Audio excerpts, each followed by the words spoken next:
doing? Oh, just nutting out some first thoughts on a job. Have you seen my sewing scissors? Yeah, they should be on the shelf there somewhere. Oh, no. You're not using the sewing machine, are you? Please, not the sewing machine. What's wrong with the sewing machine? Well, every time you get the sewing machine out, you start sewing with it.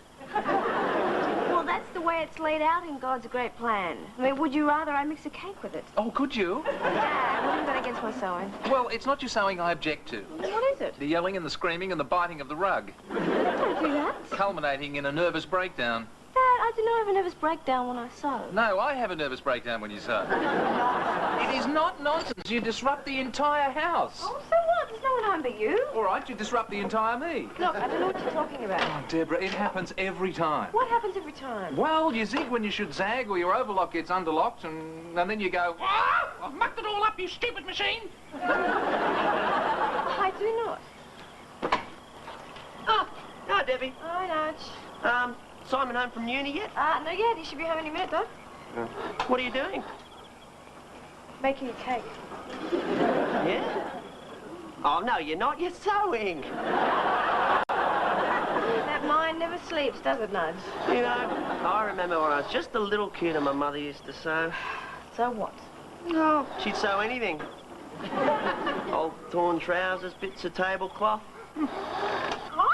Oh, what was that? You stupid machine. Aha! Oh, that was his fault. Oh, I never touched her. I didn't do anything. I was just standing here innocently yo-yoing. Oh, come on, Deb, give it away. Oh, Dad, this is worth money to me. Money? What money? Well, I've already sold 2 dress designs to his mother for a boutique. You mean she's paying you? Yeah, $300 for these samples. 300? Isn't it great? Yes, get that sewing machine sewing. But, Deb, could you put a muffler on it?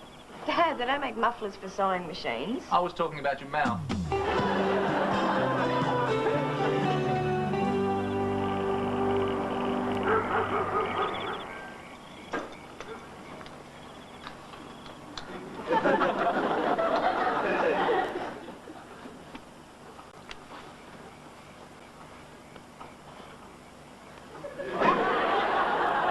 Nudge, have you got anything better to do? No. I was afraid of that. Well, after all, if I had something better to do, I'd be doing it. Sometimes your logic is absolutely devastating. That's good, isn't it? What is? Well, the way you're so good at drawing. Yeah, I suppose so. I was never any good at drawing when I was at school. Is that right? Yeah. Maybe I should have joined the army. The army? What for? Well, they teach you valuable skills. Well, they don't teach you to draw. Don't they? No, they teach you to drive tanks over things and blow things to pieces. Oh, well, at least they'd be doing something constructive. Good idea, Nudge. Join the army. Hey, do you reckon they'd make a man out of me? I was hoping they'd make a target out of you.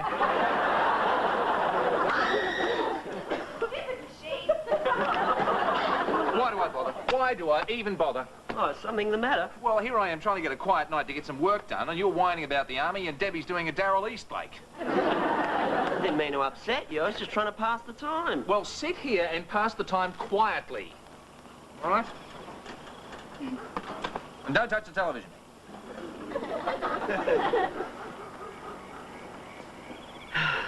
Nudge. Well, I just thought it was good the way you draw something and it comes out just like it. Be quiet. It's a train, isn't it? What is? That. What you're drawing, it's a train. Why would I want to draw a train? Well, I always wanted to. I like trains. Well, it's not. It's a block of luxury townhouses. Do you understand? Yeah. Look better as a train, but. Guess who just topped the entire first year of engineering in the midterm maths exam? Just guess who it was? I'd like to take a wild stab at Margaret Thatcher. Margaret Thatcher. Yeah, a lot of people would like to take a wild stab at Margaret Thatcher. Oh, it was me. Kelso Prig. Yep, 97%. Well, what did you get wrong? Nothing. I just think they took 3 points off me to stop me getting big-headed. They should have taken off 20 points. You know, it's really quite depressing, Mr. Kelly. What is? Well, you're really good at drawing, and Debbie's just sold her dress designs, and now Simon's topped the year in maths. So? Well, what have I ever achieved? Well, must be something. I'm not even very good at walking the dog. Well, as long as it gets you out of the house. No, I mean with my yo-yo. All I ever do is yo-yi. Yo-yi? Well, Yo-yo is what you do with a yo-yo. You see, your yo going down and your yi coming up. Well, I can understand yo, but why yi? Well, because that's where it hits me, in the yi. No wonder you're looking at things in the wrong perspective. What do you mean? Well, look, Nudge, everyone has their high times and their low times. Life is just like your yo-yo. It has its highs and lows, or in your case, yis and yos. Well, how come I always get all the yos and none of the yis? Well, Nudge, listen, it's all relative. You know, there are lots of people who would look at some of the things that you've done and wish they'd done them. Oh, come on, Mr. Kelly. Who could possibly achieve less than me? Hello, can we get anyone home? I feel a whole lot better all of a sudden. Betty, what are you doing here? Oh, I had to tell someone. I just got elected captain of the netball team.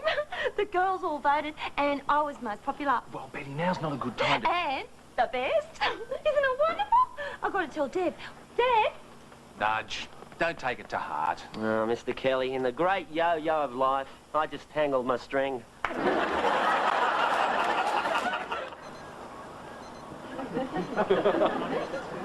What's that funny beeping noise? It's not me. Doesn't it bother you? No. Well, it bothers me. Could you help me find it and stop it? Very well, Mr. Kelly, but I do have work to do. Well, so do I. I can't work with that infernal beeping. Is it the typewriter? No? Oh, it's not the copying machine. What the hell is it? Well, it won't be the ruler. Yes, it is. What? Listen. It's not the ruler, it's your watch. So it is. Yeah, don't put it too close to your ear. The echo will deafen us. Oh, well, you can laugh, haven't you? No, I've got to work and you've got to switch that thing off. Oh. What is that idiotic thing anyway? It's my new 24-hour watch. Oh, how long have you had it? 24 hours. No. Yeah, it's got an alarm, see? Oh, I know that bit. Yeah, and a stopwatch, and it tells you the phases of the moon and the tides anywhere in the world. Like right now in Poland, it's low tide. There is no ocean in Poland. Oh. Oh no, it's broken. What? Look, it says 13 o'clock. Betty, you have a 24-hour watch. Do you know what that means? You wind it up after 24 hours? It breaks down after 24. You send it back after 24 hours. It means it divides the day into 24 hours. Oh, well, that's ridiculous. Everyone knows there's only 12 hours in a day. Of course there aren't. Yes, there are. The other 12 are at night. Betty. Listen to me. Haven't you ever seen those old war movies where they say things like, we'll attack at 1800 hours, or the bombers are due at 2100 hours? Well, that's a 24-hour clock. The armed forces have always used it. Whoa! With all those hundreds of hours, no wonder they took so long to win the war. Evening, Mr. Kelly. Hasn't it been a great day? Oh, gee, you've changed your tune since yesterday, haven't you? Oh, well, yesterday I thought I couldn't achieve anything. But this morning I've worked out something that I can do. Look. Oh, you've learnt to read. No, I've always been able to read. Well, at least since I was 13 when I found out how books work. So what is it you can achieve? Well, I'm going to set a record for yo-yoing. See, there's this bloke in Saskatoon... Well, this Canadian bloke who yo-yoed for 79 hours straight. Straight what? Oh, straight home to bed when he finished, I suppose. I suppose I asked for that. Well, anyway, all I reckon I've got to do is yo-yo for 79 hours and 5 minutes, and I'll be in the book. And then I'll have done something that no one else has done. And then you'll have done something that nobody else would want to do. Doesn't matter. At least I'll have achieved something. I'll be in the book forever. Hang on. I thought you said that you weren't very good at this yo-yo business. That you couldn't walk the cradle or go over the dog or whatever it is. Well, I don't have to do any tricks. That's the beauty of it. I don't have to do it well. Just have to do it long. Oh. So how do you go about setting up a record attempt? Ah, well, I checked all that. You see, all I need is 2 official observers to watch me the whole time. Oh, I see. Yeah, see, they fill out a form that says the attempt has been within the rules and that they've been present the whole time. Hang on. You mean you've got to talk 2 people into watching you yo-yo? Ah, that's yo-yi. Watching you yo-yo for 79 hours and 5 minutes? Yeah. But that means I'll have to stay awake for 79 hours with you. I mean, who are you going to get that's willing to do that? Ah, well, who else but my 2 closest, dearest friends? The people who are like my own brother and sister. Debbie and Simon, of course. You're going to ask Simon and Deborah to stay awake for 3 days? Yeah. See, when they hear how important it is to me, I know exactly what they'll say. You've got to be joking. That wasn't exactly what I thought you'd say. You don't seriously expect us to do this, do you? Well, it's not much to ask, is it? Nudge, I can think of better, more exciting things to do with my time. Yeah, like what? Like watching a car rust. Well, I think you're both being just a tiny bit selfish. Hey, I'm not just thinking of myself here. Oh, really? This'll be good. 79 hours, that's more than 3 days. Yeah, but that's not much to And ask. more than 3 nights. Well, yeah. There's 3 girls who'll be deprived of my company. I'm not just thinking of myself, I'm thinking of them. I'm thinking of vomiting. Well, all I can say is I'm shocked. Shocked. I'm hurt. Deeply hurt. I mean, this is my one big chance in life to be someone, to do something. My one chance in life.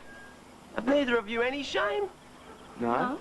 Well, if that's the way you feel, who needs you anyway? I'll get someone else to help me.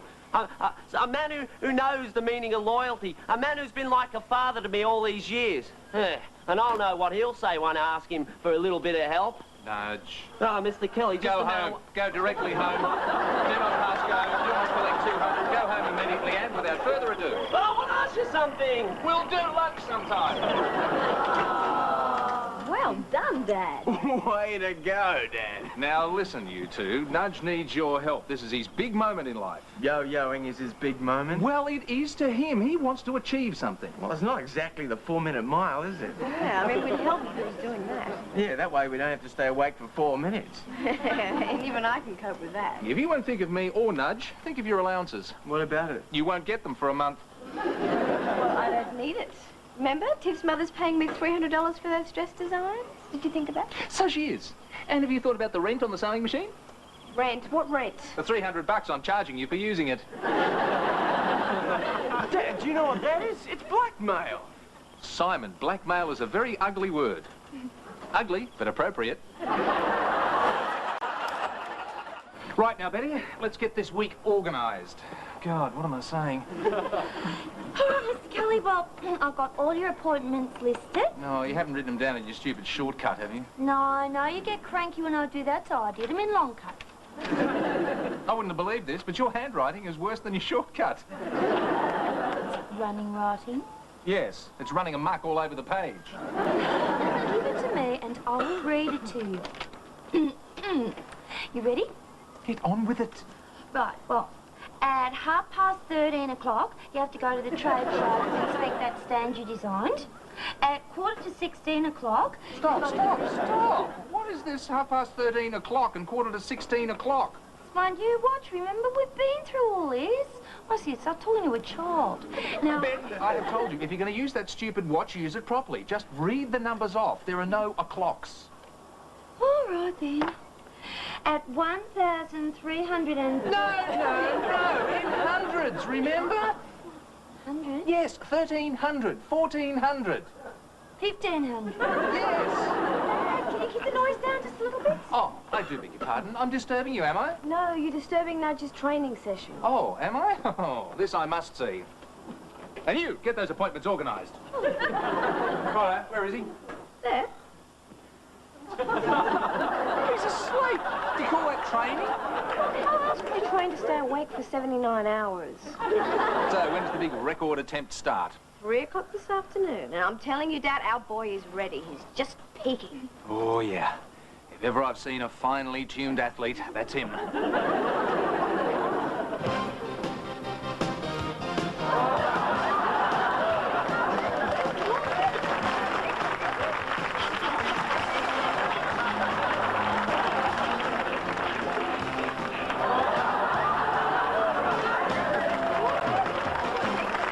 Okay, this is the big one, Nudge. This is for the name up in lights. I don't believe it's the Mike Tyson of the yo-yo said.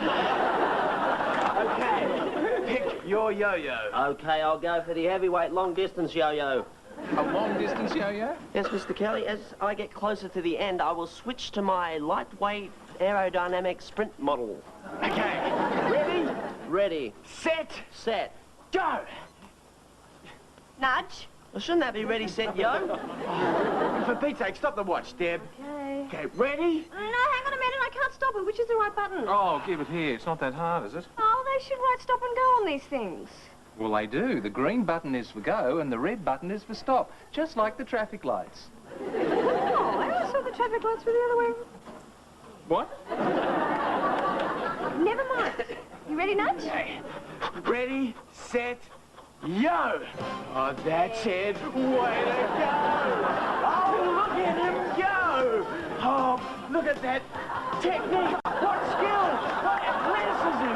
All he's doing is making a yo-yo go up and down. Yeah, but that's a great up! And look at that down! He's got more down than a duck! Down, up, down, up, down. That's it, mate. You can do it. Keep going, Nudge. Down, up, down, up, down, up, down, up, down, up, down. You can do it, mate. How long have we been going for now? 23 minutes. How long to go? 78 hours and 42 minutes. You're nearly there, mate. Up, down, up, down, up, down. Simon, this has been going on for 2 days now. Do you think you can keep the ups and downs down? I keep dreaming I'm stuck in an elevator. Sorry, Dad. I'll keep the downs down, but I don't know what I can do about the ups. I'm sorry I'm so late, Dad. The car broke down. It wasn't my fault. What am I doing? You're blowing your excuse for the next time you're late.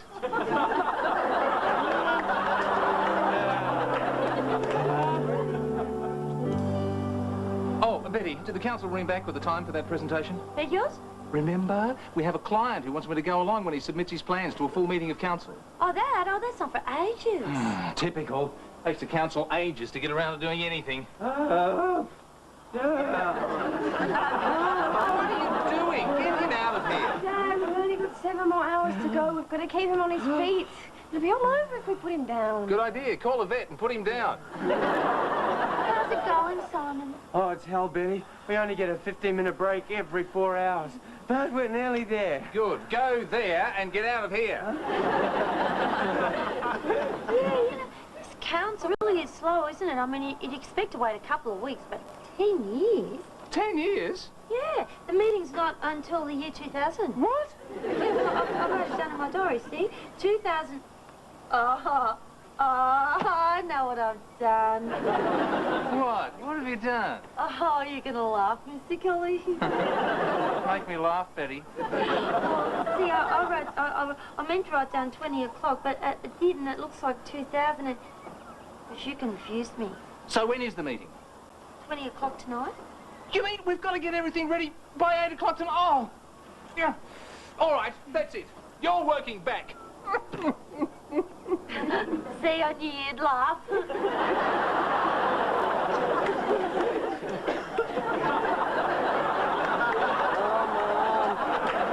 got yo-yo lag. We can stop now. We've got 1 hour to go. This is our last break. Oh, well, what do we do? Sleep.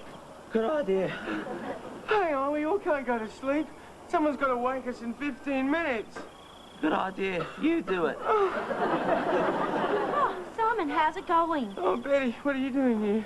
Oh, well, we're working back. Mr. Kelly's gone to the council meeting, and I'm just cleaning up. You are? Oh, will you be here at 9 o'clock? Oh, yeah. Oh, great. Can you wake us then? It's very important. Okay. Don't forget. Betty, you still here? Mr. Kelly, they're all asleep. Sleep? What about the record attempt? Oh, they're going to finish that tomorrow. They told me to wake them up at 9. They can't finish it. They can't finish it tomorrow. They meant you to wake them at 9 o'clock tonight. No, because then that'd be 2100. Oh, no, you mean... I mean, you've ruined the record attempt. It's now 9:30. Oh, well, now you're just going to have to wake them and tell them. And when you do, it's going to be like waking the dead. It is? Yes, because when you wake them and tell them, you're dead.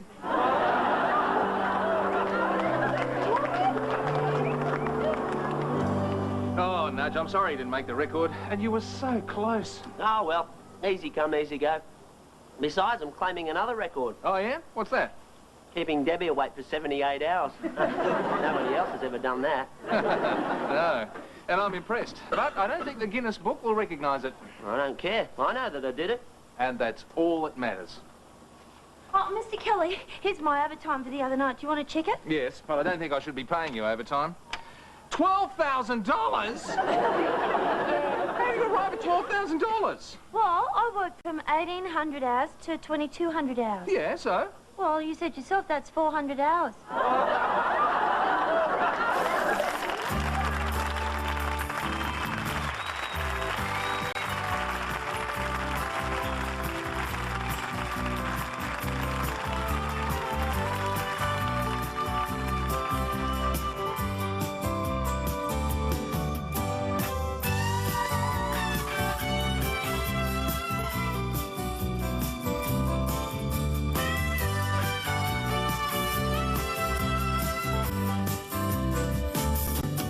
Dad is a Gary Riley production for the Australian Television Network.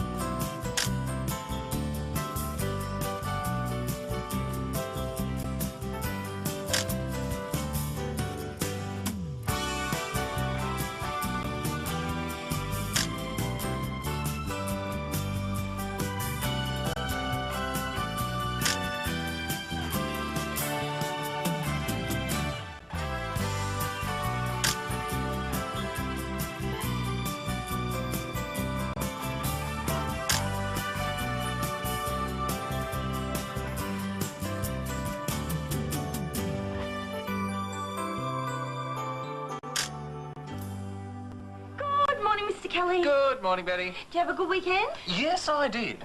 I did. It was terrific. Oh, is that right? Yeah. What happened? When? On the weekend. Oh, then? Nothing.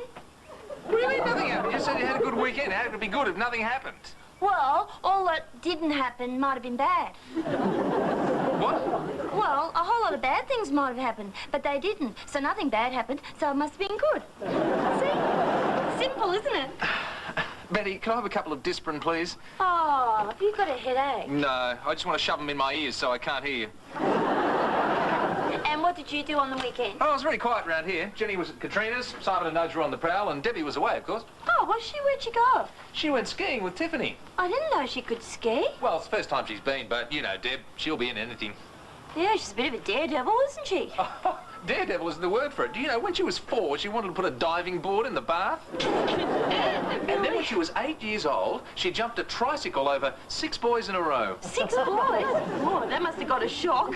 Well, they were mildly surprised. Actually, it was the 7th boy who got the real shock. Well, I suppose by now she's a snow bunny. Oh, yeah. I used to be one of those in Walgett. You're a snow bunny in Walgett? Yeah, well, we didn't have any snow, so we were more gravel bunnies. Mr. Kelly, what are you doing there? Oh, these papers got soaked with that rain on Sunday. The gutter blocked up again and the water came in through the windows. Oh, there must be something stuck in the guttering. Yeah, I'm going to get up and have a look. I've just been waiting for you to arrive so you can hold the ladder for me. What? For that teensy-weensy little climb? I am just taking sensible precautions. I'm not scared of heights. Then why do the children call you Tremblebugs Rubber Legs? Because they have no respect. Now, you come and hold the ladder for me, please. Okay. Oh, no, I don't think I want to stand under it. It's bad luck. Oh, that's silly superstition. You can't get hurt standing under a ladder. I can if you fall on me. Be quiet. Now, just hold the ladder. Are you holding it? Are you holding it? Yes. Oh, yes. There is something stuck in the gutter.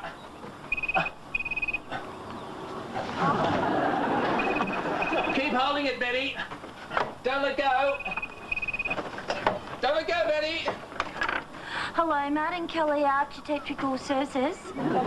Keep the ladder steady, Betty. Oh, Mr. Kelly, could you keep it down? I'm on the phone. You what? You what? Mr. Kelly? Yes, Betty, yes. get out of here. He's just outside. I'll get him. Get the ladder. No, Betty, will you get the you're ladder? interrupting. Help. He's Help. fooling around.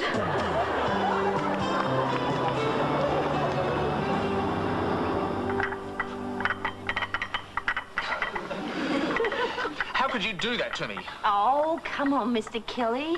You didn't have far to fall. Well, I didn't know that. I was facing backwards. I couldn't see where I was going. Oh, you knew where you was going. Down. Down and back. Oh, Deb, hi. How is the ski? Oh, it's fantastic. Dad, are you okay? He's fine. He just had a teensy-weensy little fall off a ladder.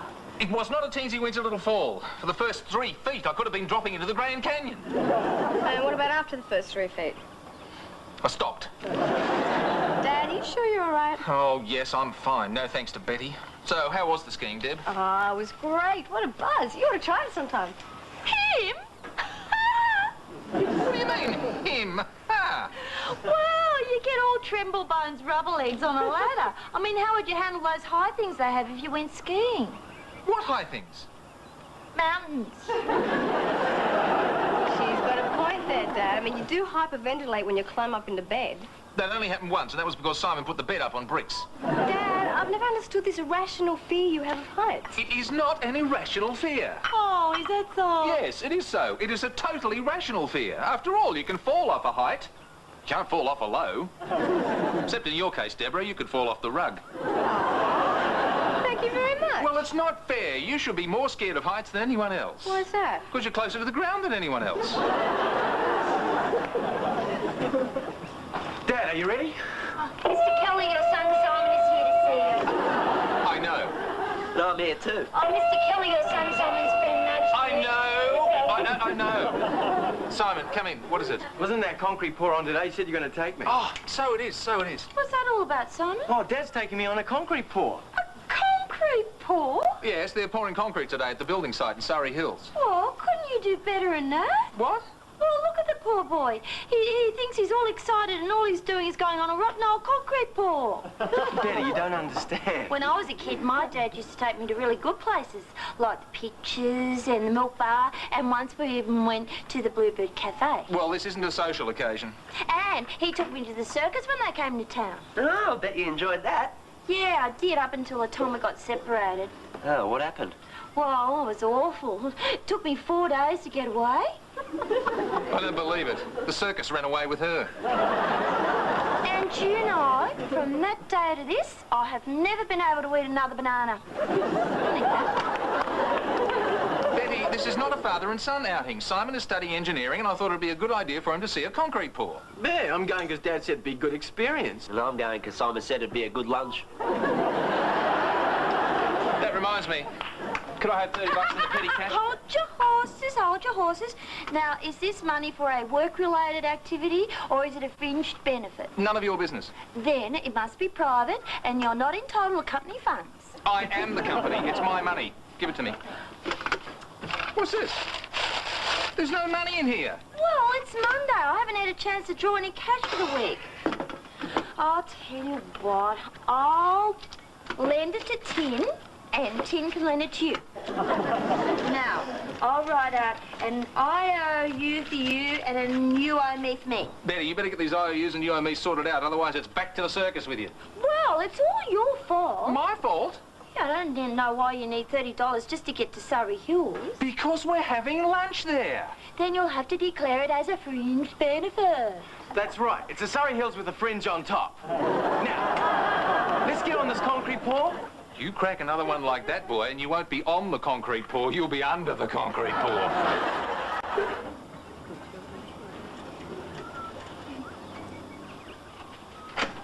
I don't want to talk about it, all right? Talk about what? I just said I don't want to talk about it. What's he talking about? Well, I don't want him to talk about it either. he doesn't want me to talk about it. Can Simon talk about it? No, Simon cannot talk about it. What's he on about? Well, you know how he's scared of heights. Nothing unusual in that. Lots of very sensible people are scared of heights. I can be scared of heights if I want to. After all, I pay the rates around here, don't I? Dad, how can you be scared of height in a concrete pour? I thought that was on the ground floor. Well, it was, but it was over. Simon talked me to going up to the 8th floor to have a look around. So? There was no floor. Just lots of narrow steel girders and shaky little planks everywhere. I suppose he froze up. Yeah, I never knew fingernails could leave marks in a steel girder. Simon, Simon, you shouldn't have taken him up there. Well, I thought he'd be all right, as long as he didn't look down. I couldn't help it. I looked down. And what did you see? Down. Lots of it. Yeah, and then he fainted. Had to bring him down in a concrete bucket. Why? Oh, that's what he fainted into. Dad, you're going to have to do something about this acrophobia. Yeah, and his fear of heights. What do you think acrophobia is? Fear of having an accident? Dad, look, it's going to affect you professionally if you can't go off the ground without fainting. No, it's all right. I've got it all figured out. Is that so? Yes. From this point on, I'm not going to design any building that's above 8 feet in height. Well, think of it. In that way, I'll corner the market of dog kennels and nuclear shelters.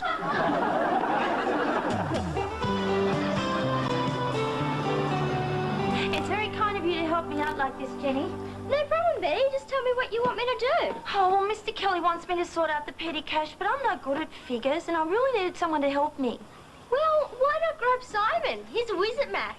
Oh, right. But how could I talk him into it? Well, be subtle. Tell him he's terrific. He falls for that every time. Right.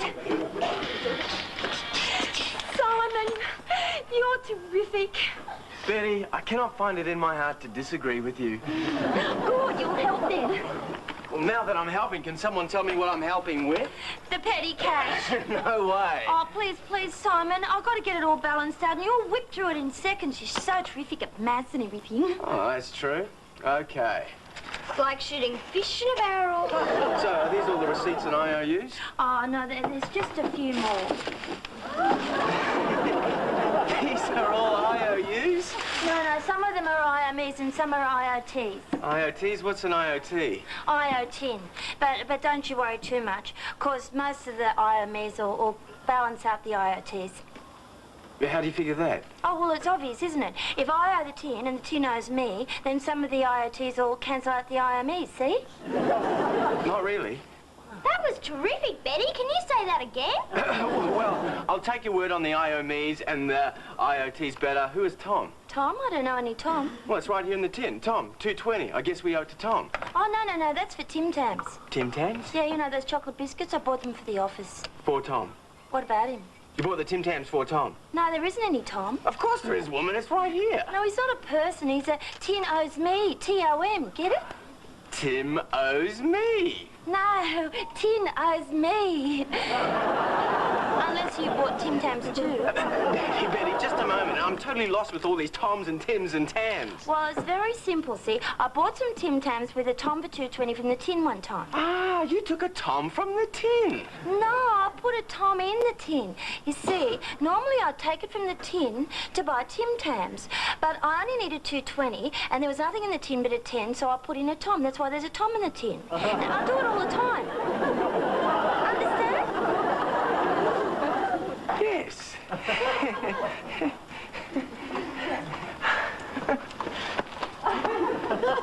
I understand. I think that boy's been working too hard.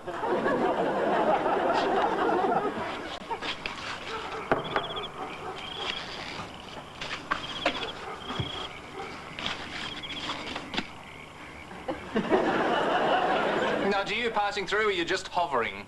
Beg your pardon, Mr. Kelly? Well, I'm beginning to feel like a dying man in the desert with a buzzard circling overhead. No, I'm just waiting for dinner. That's what I mean. Dad, I've got it. I've got the answer. Good. Now, does anyone have the question? Skydiving. Good idea. Nudge. Yeah? Go skydive. Not him, you. You ought to try skydiving. Don't be absolutely ridiculous. Now, sit down and have your dinner. No, Dad, really. You're not listening to me. Yes, funny habit I've got. As soon as somebody starts talking about skydiving, I stop listening. Dad, listen, this could be the answer to your fear of heights. This could end it forever. Poor choice of words. No, I reckon it's a good idea, Mr. Kelly. What, skydiving? No, sitting down and having dinner. Dad, it may sound a little off the wall. Deborah, I'm scared of heights, and you want me to throw myself out of an aeroplane. Yes, there is a teeny tiny gap in your logic. Well, it's like falling off a horse. You've got to get straight back on again. I've never fallen off a horse. Oh, you must be a good rider. No, I just never got on one in the first place. I tried it once, they're too high, I fainted. Dad, don't you see? If you could do this, then you'd realise that you don't need to be afraid of heights. Don't you see? If I realised that, I wouldn't need to do this. Really, Mr. Kelly, skydiving is perfectly safe. Oh, yeah. Almost. Fudge. Unless you're Roman candle. Roman candle? What Roman candle? Dad, you don't need to worry about a silly little detail like that. Yes, I do. What is this Roman candle, Nudge? Oh, it's when your chute tangles and doesn't open. No, And shut up. It doesn't open? and you fall all the way down, and your chute sort of flutters above you until you hit the ground. Dad, it's not that bad. Look, I want to do it. Look. It says here, special classes for first-time jumpers. See, they look after you, and it's perfectly safe. They even give you a spare parachute. It was perfectly safe. How come they give you 2 parachutes? Stop you falling all the way. No, shut up. Dad, I'll be with you, and you've got to get rid of this fear of heights. It's affecting you professionally. That's true. Oh, then why not try it? Come on, you've always told us that if we face up to our fears, they'll go away, haven't you? Well, yeah, but... Wouldn't you like to be free of this fear? Of course I would. No more tremble bones, rubber legs, wouldn't you like that? You know I'd like that. Well then, face up to your fear and see if it goes away. Oh, all right. I suppose I could try it just once. Oh, there's my brave dad. Look, you'll see, it'll be fun. Oh, yeah. I guarantee it. Just one thing. Do I have to face up to it? Can't I do it with my eyes shut?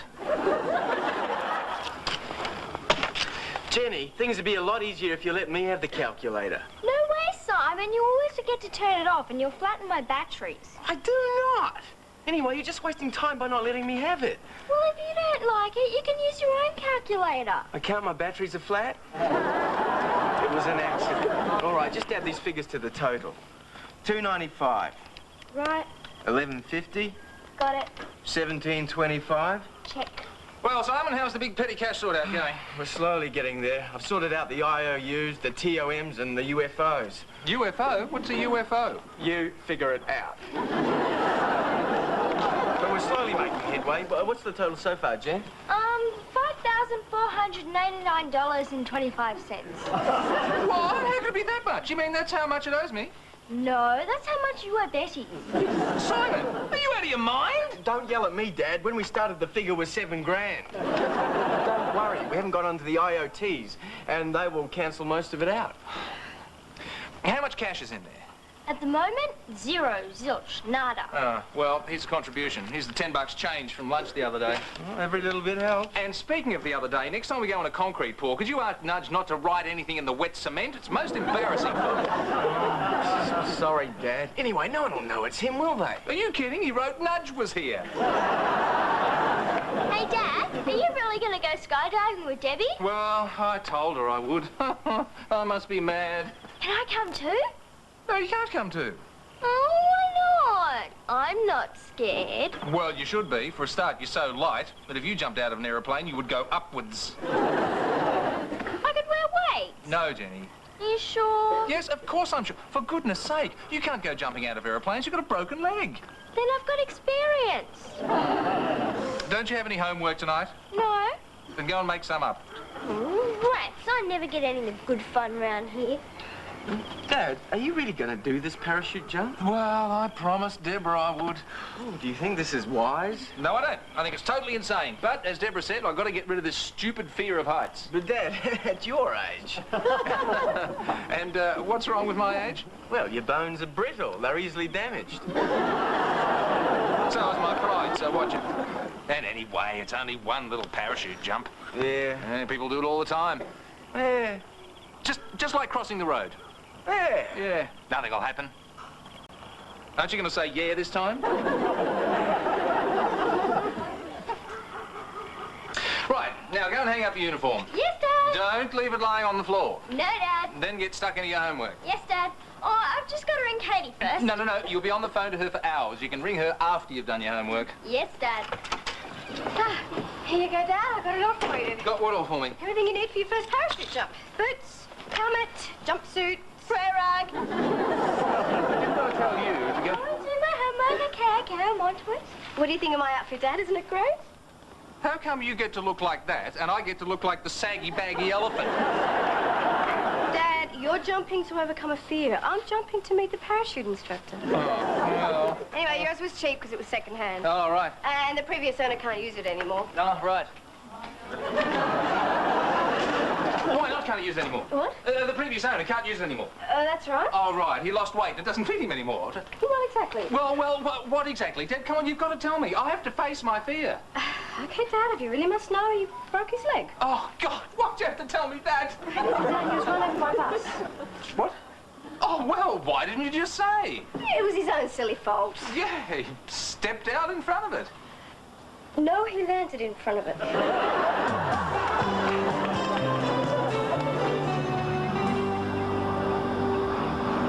Oh, I wonder what's taking them so long. They should be home by now. After all, how long could it take to fall 5,000 feet? They're probably still trying to unlock Dad's fingers from the plane. I bet he didn't even jump. Simon, could you give me a hand here, please? Oh, my God. Oh, my God. Debbie, are you all right?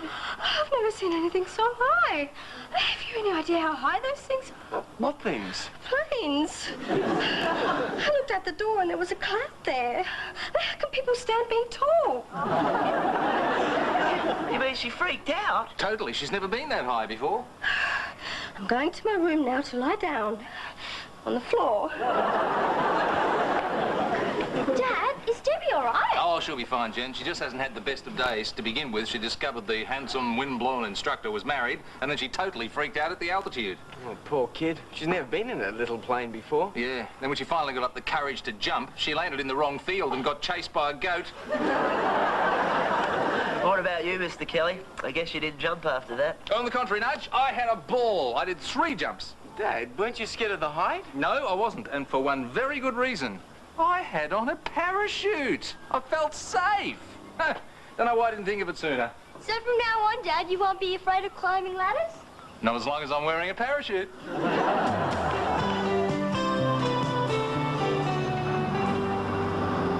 Here you go, Dad. That's the best I can do with the petty cash. Oh. How much do I owe Betty now? Yeah. Not a penny. Oh. I sorted it out as far as I can, but there's 20 bucks I still can't account for, no matter how I try. Ah, well, 20 bucks isn't much. Yeah, that's right. So, Betty, cough up 20 bucks and put it in the tin. Me? Why me? Because you're in charge of petty cash, you're responsible.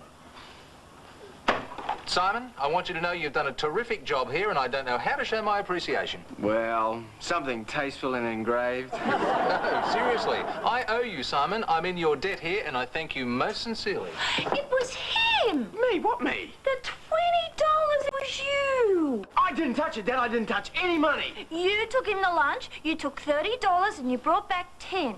His lunch cost $20. She's right, Simon. Cough up 20 bucks.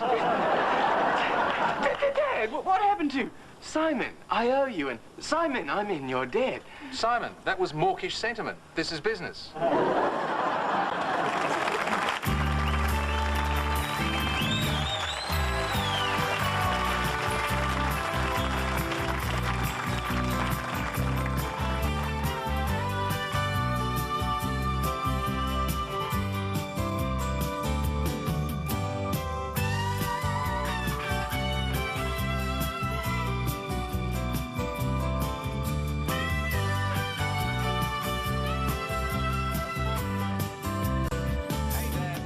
Riley production for the Australian Television Network.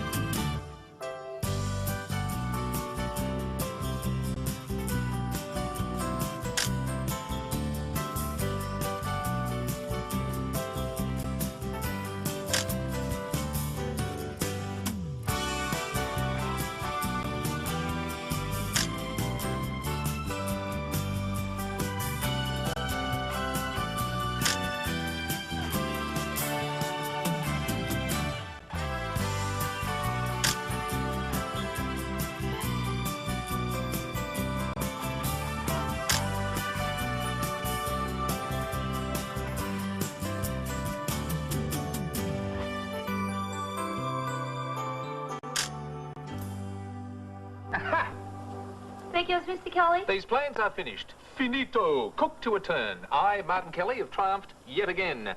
This mall is a work of art. I think I'll give myself an early mark. You can't do that, Mr. Kelly. Oh, no? Just watch me. Pencils down, finished. Take the rest of the day off. Oh, good. Not you. You don't finish until you've finished your work. Well, then you don't finish until you finish these. What finish these? These are the insurance forms you've got to fill out. No. Yes, let's go in. Oh, all right, give them to me. You know, I have a vision of hell as a place where you do nothing but fill in forms for eternity. Well, in that case, you better get started. Pencils ready, comment. Don't you pencils ready comments me. What are the forms for anyway? Workers' compensation insurance. What's that? It's insurance to compensate me for having a worker like you. Oh, you mean it's all about me? Well, you ask me the questions and I'll dictate the answers to you. Oh, God, I am in hell. Right. Now, surname. I don't have one. What? I'm not a sir, I'm a miss. I mean your last name. Before what? What? I mean the last one before Wilson. I think I've always been a Wilson. Betty? Maybe they mean my name in a previous life. Betty. Right, Wilson. Now, given names? Elizabeth, Mary, Margaret, St. Francis of Assisi. Teresa. Mango Mine, Bubble Brain. Right, address. You know the address. You know the address. Yeah. Sex. Mr. Killer. Date of birth. Pass. What do you mean, pass? Next question, please. Look, all I want... Oh, look, there's Jenny outside. Jenny, you better come in here right away before you get soaked to the skin. Betty, it's not even raining. Exactly, that's why she should get in before it starts. Jennifer. Oh, it's getting paper, Dad. Oh, my goodness me, is that the time? I must get back to work. Betty! Oh, Dad, Duncan says your account is due. Oh, right. So, how is Duncan? Duncan who? Duncan the paperboy Duncan. Duncan who's always Duncan my paper in the fish pond Duncan. Duncan who you were talking to 30 seconds ago, Duncan? Oh, that Duncan. Well, how should I know? Well, every afternoon for the last 2 weeks, you just happen to have been outside as Duncan has just happened to deliver the paper. Have I? Yeah, something going on between you two I should know about? No, I'm not interested in Duncan, and Duncan's not interested in me. Really? Yeah, I just want to show him what he's missing out on. I see. And how do you intend to do that? By doing what Simon said I should do. Play hard to get. Play hard to get. With Duncan's throwing arm, you should be playing hard to hit. Oh, Betty, where's that form that was on my desk? What form, Mr. Kelly? The insurance form, the one on which I was about to write your date of birth. Oh, I filled it in. What? Oh, well, give me a look. No, you can't do that, Mr. Kelly. It's got a stamp on it. So? Well, it's against the law to open someone else's mail. But it's my letter. No, it's not. It's addressed to the insurance company, see? Betty. And as every secretary knows, the mail must go through. Betty. Neither wind, nor hail, nor sleet, nor bus strike will stop this messenger from her appointed round. You're mad. Anyway, it's not bus strike, it's snow. Well, that's the silliest thing I ever heard. I mean, fancy stopping the buses just because of a little bit of snow.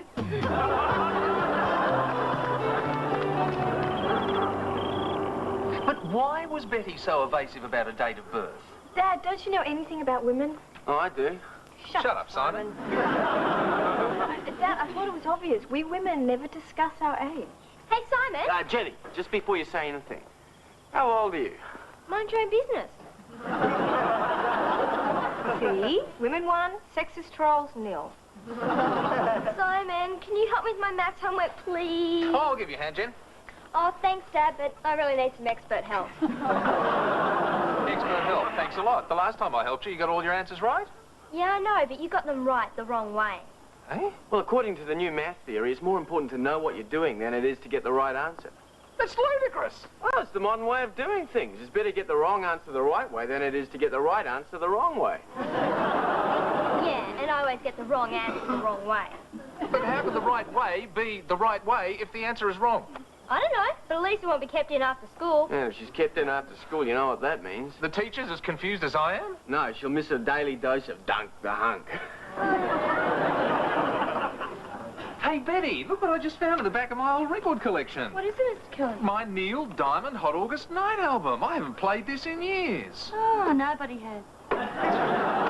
Do you know, back in 1973, nearly everybody in the country had this album? Wow! You're lucky you got it back in such good condition. Yeah, I still remember the first time I heard this. Back in 73, I was 26 years old and fresh out of university. How old were you back in 73, Betty? It won't work. What? You have been trying all day to find out how old I am, and I'm not telling you. Oh, Betty. It's none of your business. Well, at least you can tell me your star sign. I know, you're a Leo. No, Sagittarius. You're a Sagittarian, aren't you? No, I eat meat all the time. Pisces. Well, if you're going to use that sort of language, I'm going to make a cup of tea. Damn. I know, a driver's license.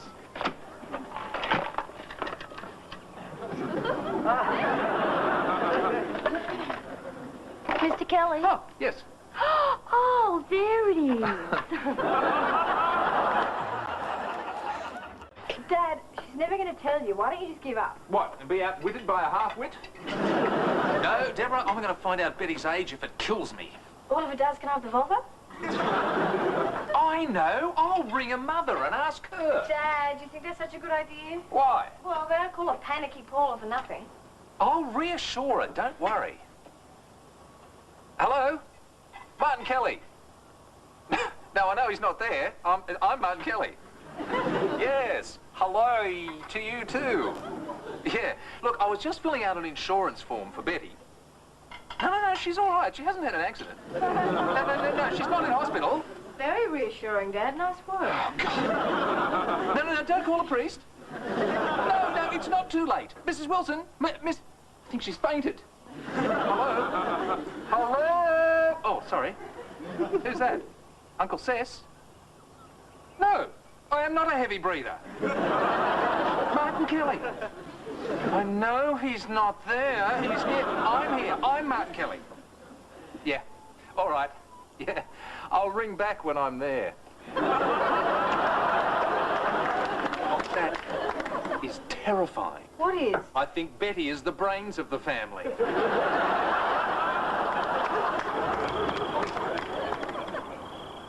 So Betty's 30 on Friday. I don't believe it. Yeah, well, I called the insurance company and checked out the date that she put on the form. It's true. Day after tomorrow. I never realised she was so old. 30 is not old, Nudge. Oh, yeah? 30. Nudge. It even sounds old. 30. The big 3-0. Nudge. I mean, then before you know it, the big 4-0. And then the deep 6-0. Nudge. Yes, Mr. Kelly. Oh, home. Okay. See, that's why Betty was so reluctant to tell. Women get very sensitive when they reach that age. What? 30? Dad, do you mind? 30 is not one of those words that women like to hear. Hey, why don't we throw her a surprise party? Yeah, she'd love that. We got balloons and streamers. Hey, and a band and a mobile disco and one of those marquee tents and invite hundreds of people. Yeah, and you can pay for it all. On the other hand, maybe a little family gathering would be nice. Yeah, just the thing to celebrate Betty's 29th birthday. You mean 30th birthday? On the contrary, Nudge, no woman is ever 30. It's a proven mathematical theory. What is? Well, the way women work out how old they say they are as opposed to how old they really are. Do I have to spell it out? It would help. Look, from the ages of 17 to 21, you say you're 21. Then from the ages of 22 to 29, you say you're 22, or 23 if you've had a late night. Then, once you reach 30, you become 29 for the next 10 years. See? Simple. Oh, what happens when you reach 40? You don't. You become 30-ish until you're too old to remember how old you are. I don't believe you, women. At least we men are honest enough to admit our real age. Yeah. How old are you, Mr. Kelly? I'm in my early 40s. Early 40s? Well, at least I don't go around saying I'm 30-ish. Who'd ever believe you?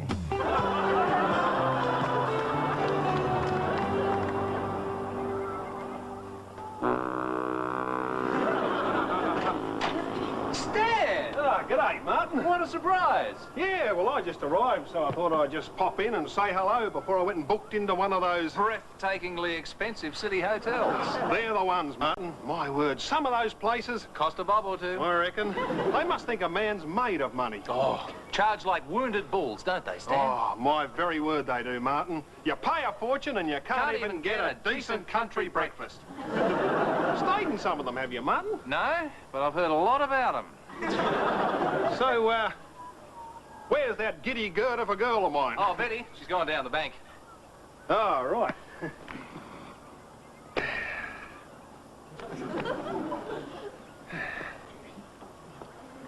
Oh, well, I suppose I better get going and go and book into one of those breathtakingly expensive... Stan. Yes, Martin? You can always stay here if you like. Oh, no, I couldn't impose on you, Martin. No, it's all right. No. Not a problem. I couldn't, really. Oh, go on. Well, I wouldn't feel right about it, Martin. All right, then. But since you've twisted me arm... well, I'll pay you, of course. OK. You could have put up a bit more of a fight, Martin. Let's say $20 a day. 5. 10. Done. Oh, Martin, you really had me going there for a minute. $10 a day. That's a good one. Woo. Daddy! Oh, Jenny. My, haven't you grown? Hi, Stan. Debbie. No, I haven't. So what brings you to town, Stan? Ah, well, Gerald, I'm down here for the big event on Friday. The big event? Oh, right, yes. The one that women don't like to talk about. Stanley!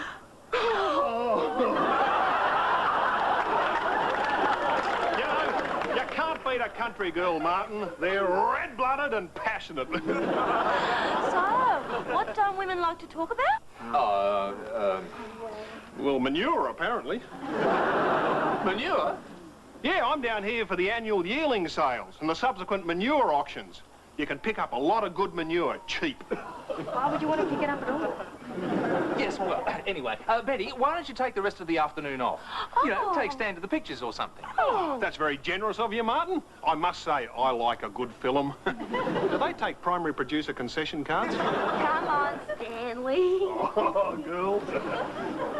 Does she really believe that Stan's come all this way just for a few sacks of manure? Oh, nobody in their right mind would believe a story like that. I mean, Betty's not totally. Yes, she is, actually. Right, now, have we got everything for the party? Don't worry, everything's under control. Mr. Kelly, she's coming, she's coming. Quick, hide that box, Simon. Where? Oh, I don't know, in his mouth. Dad! Put it in the cupboard. Oh, hello, what are you two up to? Oh, Stanley's going to take me to the yearling auction. Yeah, it's a top day out, Martin. You sure you don't want to come? Oh, no, thanks, Stan. We've got plenty to do here, haven't we, boys? What? Oh, yeah. Plenty to do, Stan. You've got something in your eye, Gerald. Just his eyeball. We'll get it out later. Right, now, don't want to hold you two up. No, even if you did, you wouldn't get much money out of me. No one ever has, Stan.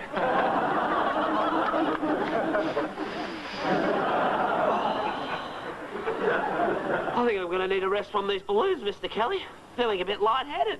How can you tell? Hang on a second, Duncan. I'll just ask him. Hey, Dad, can you drop Duncan home after the party? What party? Betty's. I just invited him. It's a family gathering. It's not open night at the Blue Light Disco. So, Dad... Family only. I'm sorry, Jenny. You'll just have to uninvite him. But I can't. Dad, I'll handle this. Jenny, you've got to let the guy down gently. Duncan! Simon, you know that party tonight? Well, you're not coming. Bye. Simon! Well, Dad, she's better off without him. Anyway, he's only coming because he's got a crush on Debbie. He has not. He was coming because I asked him to. Oh, Jenny, you're such a child sometimes. I am not. Jenny, you don't know what this guy's like. He's an animal. You know, he's not interested in you. He's only interested in getting you in his little black book. And how would you know? Because I taught him everything he knows. Jenny! Jenny! Simon, what's all this racket? Dad, Jenny's locked herself in the bathroom. She'll come out when she's bored. But she's got a hostage in there. Who? Everyone. She's taken my little black book. Jennifer, open this door. No way. Not until Simon apologizes. I'm not apologizing. I've got nothing to apologize for. Now give me my book back. No way, Simon. A page goes every 5 minutes till you say it's sorry. What does she mean a page goes every 5 minutes? Dad?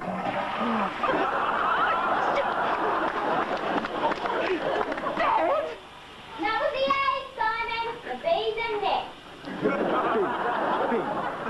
Oh, no. Not Sandra Bertinelli. Oh, not Sandra Bertinelli with a great big personality.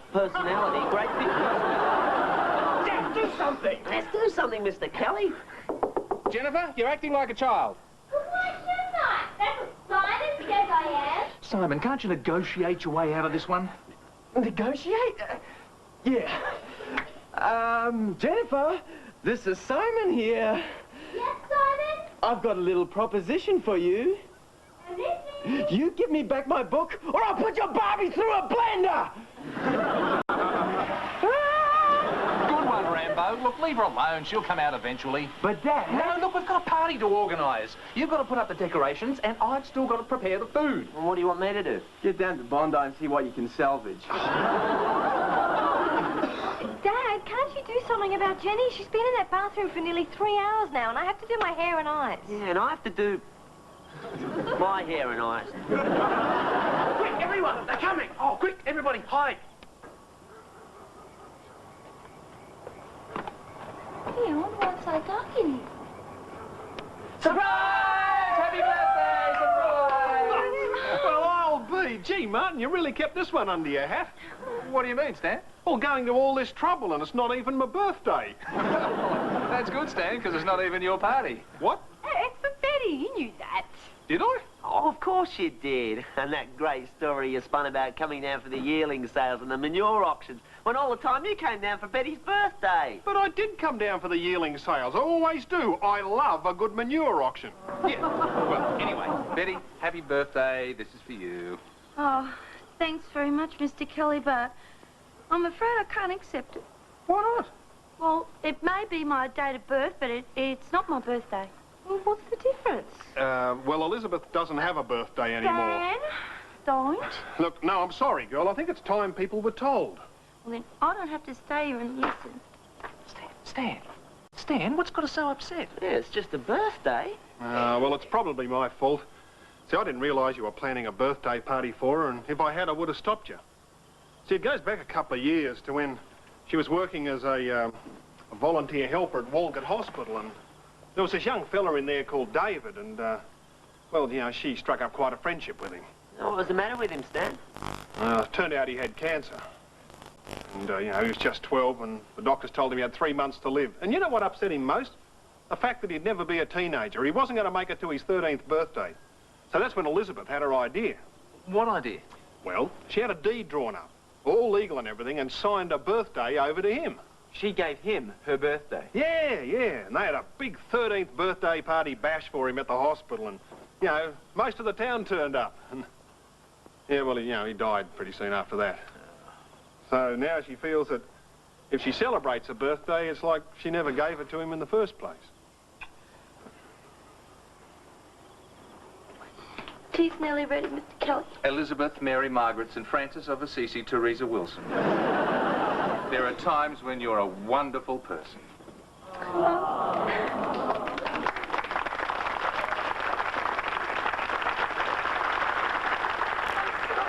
I didn't mean to spoil your plans, Mr. Kelly, but I just wouldn't feel right having a birthday party. Well, we'll have a party to celebrate something else. Come on, girl. Get in behind.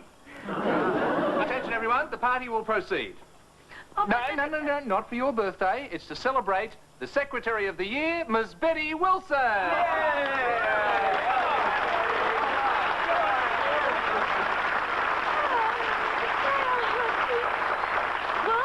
You want to make your speech now, Mr. Kelly? Speech? Yeah, you know, about how wonderful and efficient I am to have around the office, and how I type with lightning speed and file till my fingers blur. Well, Betty... And how I'm cheerful, loyal, brave, and honest as the day is long. Do you want to take notes? I wouldn't want you to... What's all the noise about? Oh, Jennifer, it's about time you came out of the bathroom, and you had no right to destroy Simon's little black book. I didn't. I was only bluffing. I just ripped up some more paper and flushed that away. It's all here. Do you know what that means? Well, Sandra Bertinelli's safe.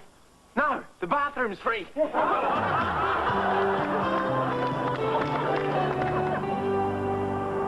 Betty? Yes, Dad? Debbie and Jenny and I chipped in together to get you something. Oh, you shouldn't have. Yeah, we're trying to think of what you'd need. It's not much, but... Oh, you shouldn't have. What is it, Betty? Oh, look, they've all given me half their birthday.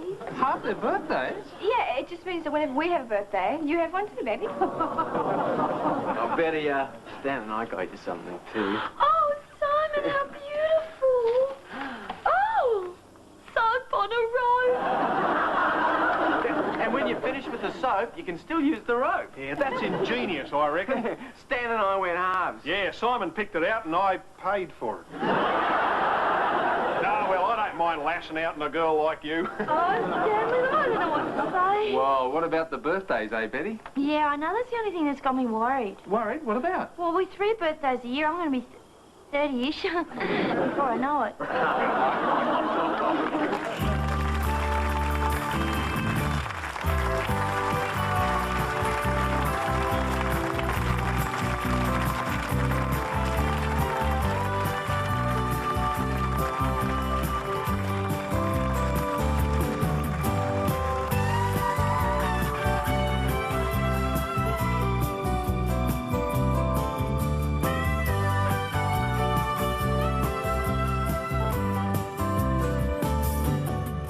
Is a Gary Riley production for the Australian Television Network.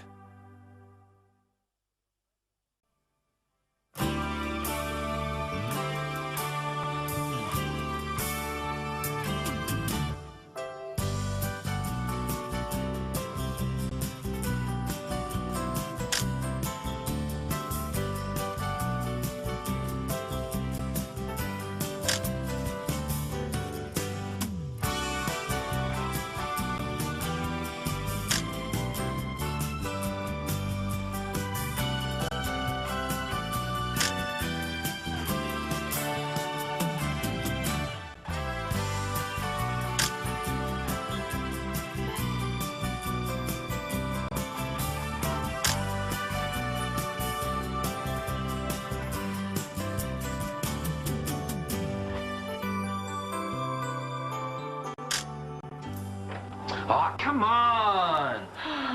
Mr. Kelly, did you have to play that silly game all day? It's not a silly game, and yes, I do. Well, it looks pretty silly to me. Betty, this is golf. G-R-O-F. That's it. It's an ancient and honourable and royal game.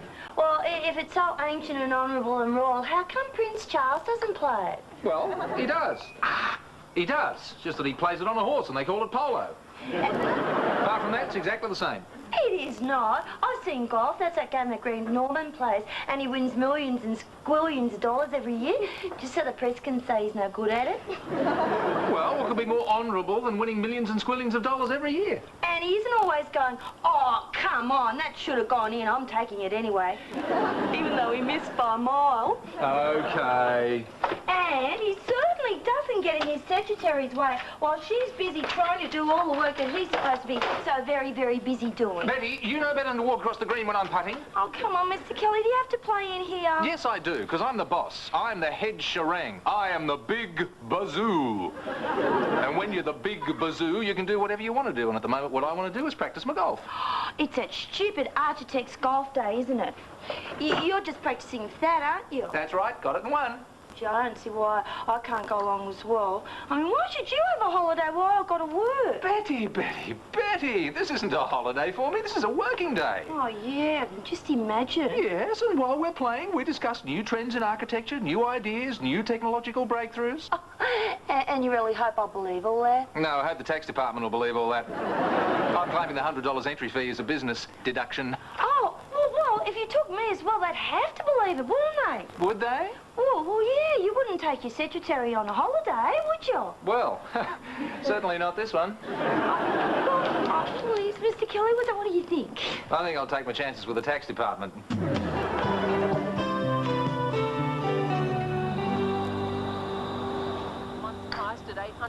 Oh, come on! That one should have gone in. I'm going to take that one anyway. Dad, can you keep it down, please? Oh, I am sorry. Am I distracting you from watching my television set that I paid for while you've got your great grubby feet on my coffee table that I only missed a sheen yesterday? Well, it is a little hard to concentrate, Mr. Kelly. Not that it's bothering me, of course. You go right ahead if you want to, Mr. Kelly. No problem for me. Thank you. That's very kind of you, Nudge. Ball! Mind if I play through? Oh, Dad, can't you play these silly games outside? Yeah, Dad, we're trying to watch television. Oh, now, whose tiny voice is that? Can't be Jennifer's because she knows there's no watching television until all her homework is done. Me and my big mouth. Jennifer, go and do your homework. I'm going. Next time I do that, kick me, will you? Gladly. What about you, Deborah? Don't you have any homework? Dad, I left school 2 years ago, remember? Well, have some homework left over. Never too late to improve yourself. Well, I don't have any homework. And it's very difficult watching the television with you pity-patting all over the place. I am not pity-patting, I'm putting. Dad, I have seen putting, and believe me, that is pity-patting. Missed. Missed again. Nudge, I warn you, surgical removal of a putter can be a long and extremely painful operation. Particularly from where I'm thinking of putting it. Oh, good shot. Oh, bad luck. You were robbed. I reckon that should have gone in. I reckon you should take that one anyway, Mr. Kelly. Oh, shut up. Dad, why are you spending all your spare time putting golf balls into coffee cups? Correction, putting them anywhere but into coffee cups. I'm playing in the Architects Golf Day and I want to win. But, Dad, there's more to golf than just putting. I mean, don't you have to dive and chop as well? That's driving shit, Deb. Have you seen him play? Good point. Well, that may be so, but putting's the only thing I can practice all day, so it's the one area where I can get some improvement. And you've got plenty of room for improvement too, Mr. Kelly. You know what they say, you drive for show, but you putt for dough. Dad, in your case, it's more like your driving's bad enough, but your putting's really stuffed. Dad, I don't know. I mean, I think you could improve in your putting if you just change your equipment. What, you mean get rid of this putter and get one of those long handle ones? No, just get rid of the coffee cup and try a bucket. I didn't think that was very funny, Mr. Kelly. A bucket is very good, Debbie. What is this? Let's all attack Dad Week? Let's all make Martin feel rotten? Well, thank you very, very much for your support. Oh, come on, Dad, it was only a joke. Well, it was a very hurtful one. Oh, what is this? Old Mother Hubbard's cupboard? Why is there not one single plate, cup, saucer or dish in this cupboard? Not one single one. Who knows? Maybe they all got married. All right, you lot, into the kitchen.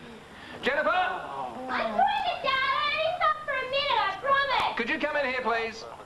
Well, Mr. Kelly, if you're not needing me, I think I'll be on my way. Stop, heel, stay. Dad, I'm sorry, we didn't mean to make fun of your putting. Simon, it's got nothing to do with my putting, nothing at all. I wasn't really reading that comic, Dad. I was only looking at it for a second, and I was about to get right back to my homework when... We'll discuss that later. What I want to know now is, why are all the plates in this house? I just looked in the cupboard and they're all gone. Well, maybe they got stolen. Oh, don't be ridiculous. Who'd steal a pile of dishes? A dish snapper? Don't be an idiot. Simon, Deborah, could you look in the dishwasher, please?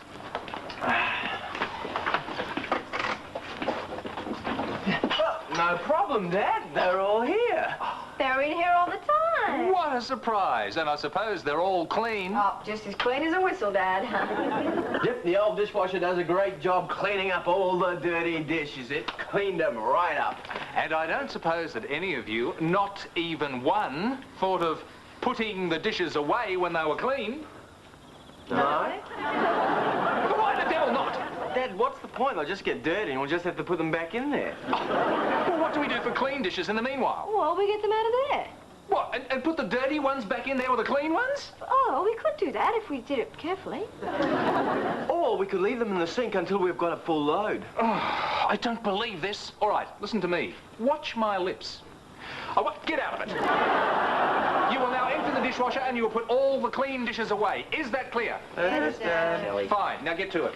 I should have seen it coming in. I should have known it. What do you mean? Well, ever since Dad bought this damn dishwasher, it's been nothing but work, work, work.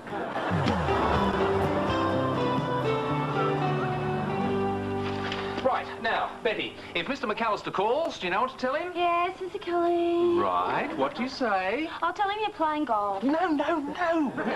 For God's sake, woman, he's a client. You can't tell him I'm playing golf. So, you want me to lie to him? No, I want you to tell him that I'm conferring with some of my professional colleagues. That's what I said. You want me to lie to him?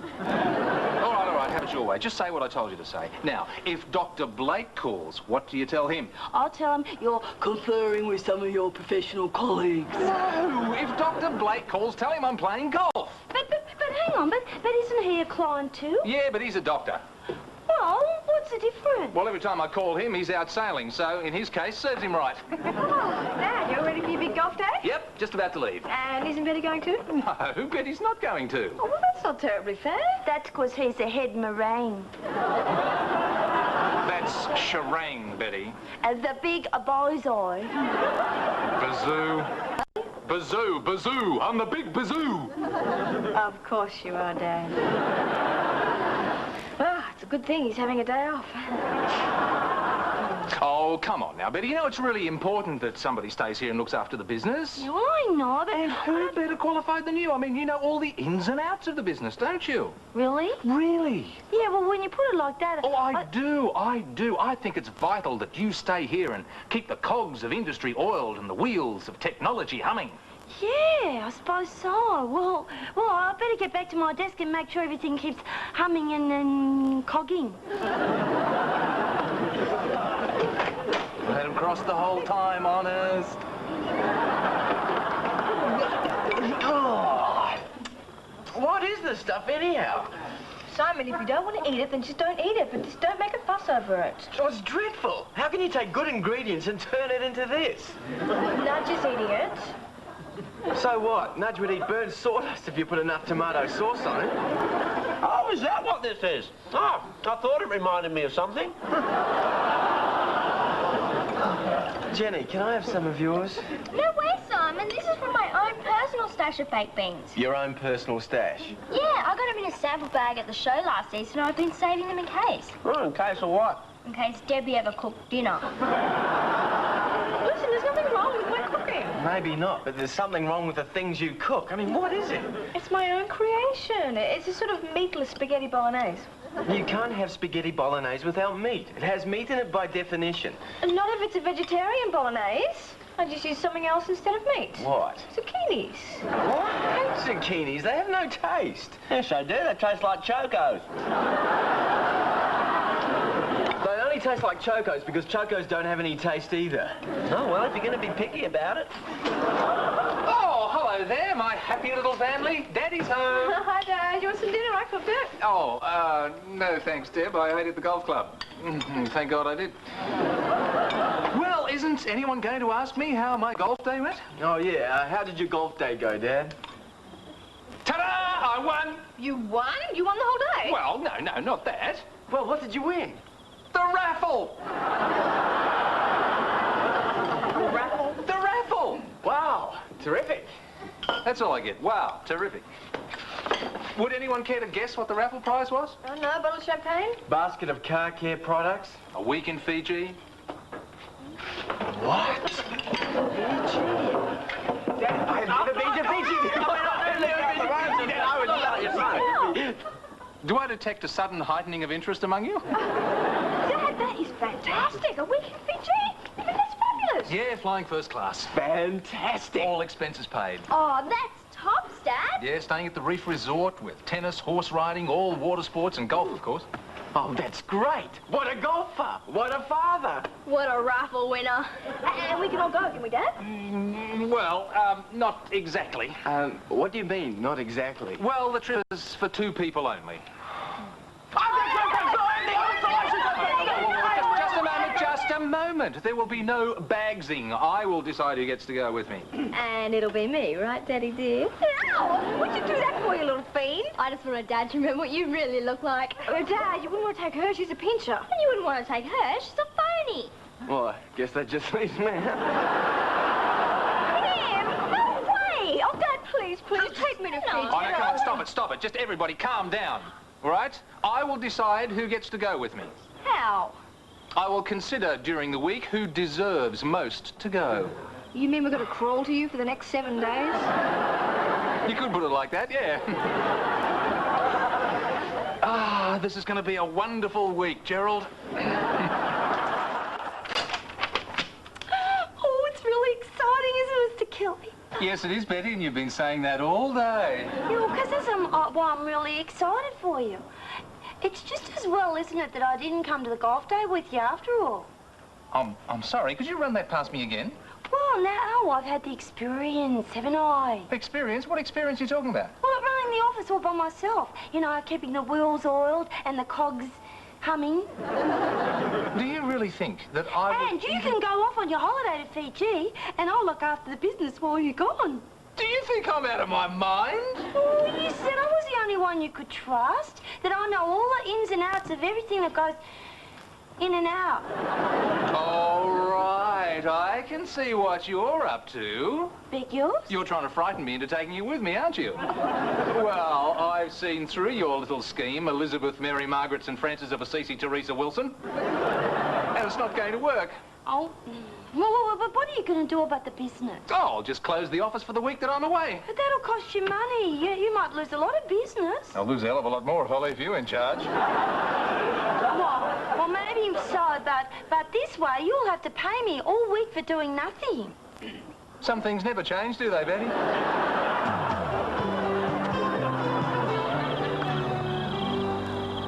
Has anyone seen the paper? That paper boy, where's he hurled it this time? I've got it, Dad. Oh, Jenny, how many times have I told you not to read the paper before me? I wasn't reading it, Dad. Oh, what were you doing? Cutting it out? Drawing moustaches on all the pictures? Ironing it. Ironing it? Yeah, I ironed it for you so you could read it without the crinkles. Gee, I've never had an ironed paper before. Well, all the best gentlemen have their papers ironed. I even made you some tea and biscuits. Oh, that's very nice of you. And here you are, Tim Tams, your favourite. But they're not my favourite. No, well, actually, they're mine, but I was hoping you weren't planning to have them all to yourself. This wouldn't have anything to do with going to Fiji, would it, Jen? Fiji? Oh, I'd forgotten all about that.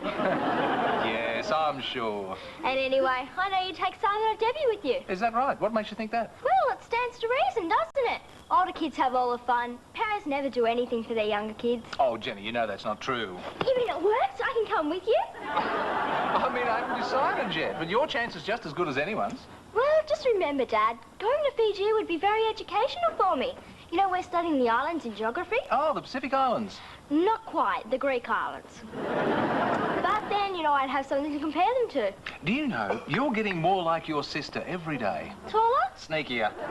Hey, Dad, home. Oh, by the way, I thought I'd mention it. I just unloaded the dishwasher on the way in. Is that right? And what made you do that? Oh, just an impulse, I guess. There it was, full of clean dishes, and nobody else had bothered to put away, so I thought, well, I might as well do them. What's she doing here? Getting in first. Oh, Jenny just made me a cup of tea, that's all. Well, I was going to do that. Well, I did it first. And she even ironed my paper for me. Yeah? Well, I wondered who left the iron turned on and didn't put away the ironing board. I knew I'd done that. I was just going to go into it now. Well, I think I might just sit down and have a nice little chat with my dear old Dad. Old? Did I say old? Silly me. Definitely not old, young. That's pushing it. At heart, youthful. Still with a boyish grin and a zest for life. Deborah? Yes, Dad? If you continue, I may throw up a whole plate full of Tim Tams.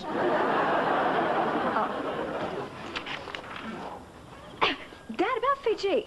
Yes, Deb. Have you decided yet? Yes, as a matter of fact, I have. And? I'm definitely going. Yeah, but who are you taking? Oh, well, you see, that part's still open for negotiation. Oh. But, Deborah, there's something you should know. What is it? Tea and toast in bed carry a lot of brownie points.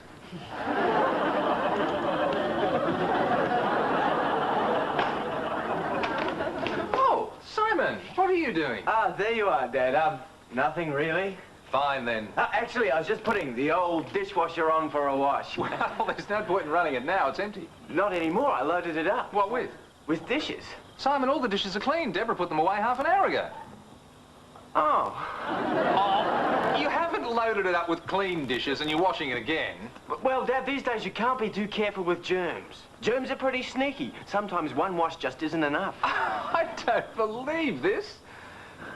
Jennifer? Coming, Dad. Yes, Dad? Why is the ironing board still here? I don't know. How did that get there? You left it there. I did not. What an unreliable person. Certainly not the type you want to take to Fiji. Oh, Dad, by the way, I just did a load of washing for you on the way in. I hope you don't mind. What a crawler. Never mind that. You were supposed to put this away half an hour ago. But I did. Why is it still here? Actually, Debbie put it back when no one was watching. Shut up, son. It's none of your business. You sneak, Debbie. I'm going to get you for this. You see, Dad, do you want to take either of these with you? Oh, come on. Oh, Dad, come on. You've done the washing. You've never done the washing before. Shush. Yes, Dad? I'd just like to remind you of an ancient Chinese proverb. Children who fight and behave very bad don't go to Fiji with honorable dad.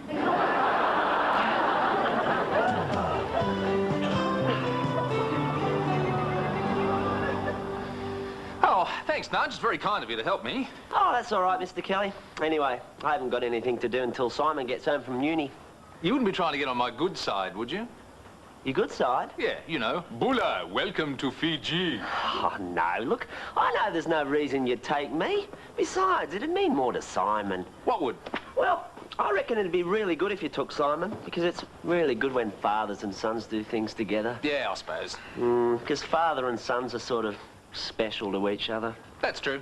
And this is your chance to do something really special and worthwhile with your son. Your only son. Yeah, that's true. He's my only son, isn't he? Your firstborn. Yeah. I envy the pair of you, Mr. Kelly. My father and I never do things together. Is that right? Oh, hi, Dad. Oh, hi, Nudge. Oh, hi, Simon. Nudge and I were just talking, you know, about Fiji. Oh, did my name come up? And something he said made me make up my mind. I'm taking Nudge. Gee whiz, Dad. Nudge, you're taking Nudge. Why? Well, he just pointed out that he and his father never do things together, and he was so unselfish about it. I just feel that he deserves to go more than anyone. That's really wonderful. Well, don't worry about it, Simon. You don't owe me the pizzas now. Pizzas? What pizzas? Oh, Simon promised to buy me 6 pizzas if I made you feel really guilty about not taking him to Fiji. But I said no, of course. Nudge, do you know how to say goodbye in Fijian?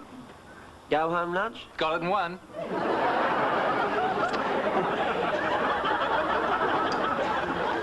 All right. Now, it's time you all heard my decision. Betty, I am not closing the office. Oh, well, you can depend on me, Mr. Kelly. Yes, I know. And on this tape, I've dictated 40 letters, and I want them all typed up by the time I get back. 40 letters? Yeah, so you better get started now. Oh, but... Off you go. So, Dad, who's going with you? Yeah, who are you going to take? Eeny, meeny, miny, mo. None of you are going to go. No! That's right. You were all so busy fighting and backstabbing, I decided that none of you should go. Particularly you. But Dad, the trip is for 2. I mean, who are you going to take? Nobody. I rang the airline. I am going twice. I don't believe it. Come on, we've got work to do. Well, what? Putting all those clean plates back in the dishwasher.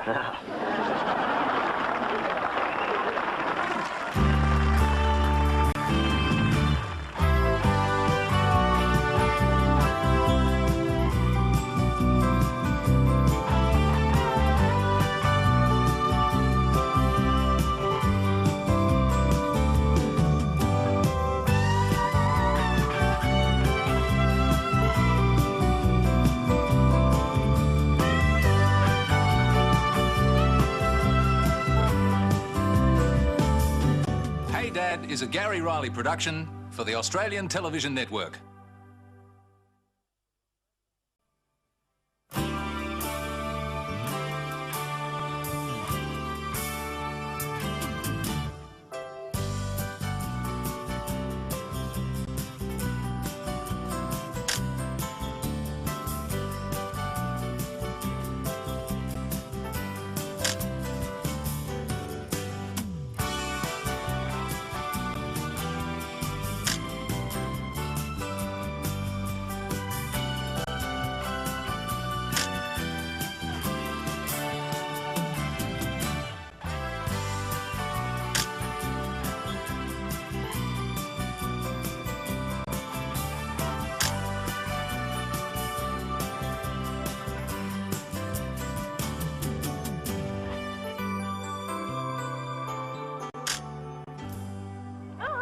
How's netball?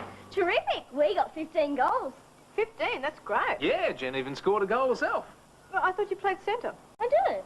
Yeah, but centre's not allowed to shoot for goal. Well, she did. The ball bounced off her head when she wasn't looking and went through the goal ring. Yeah, it was really excellent. Yeah, well, they couldn't find a rule to cover it, so they gave it to them anyway.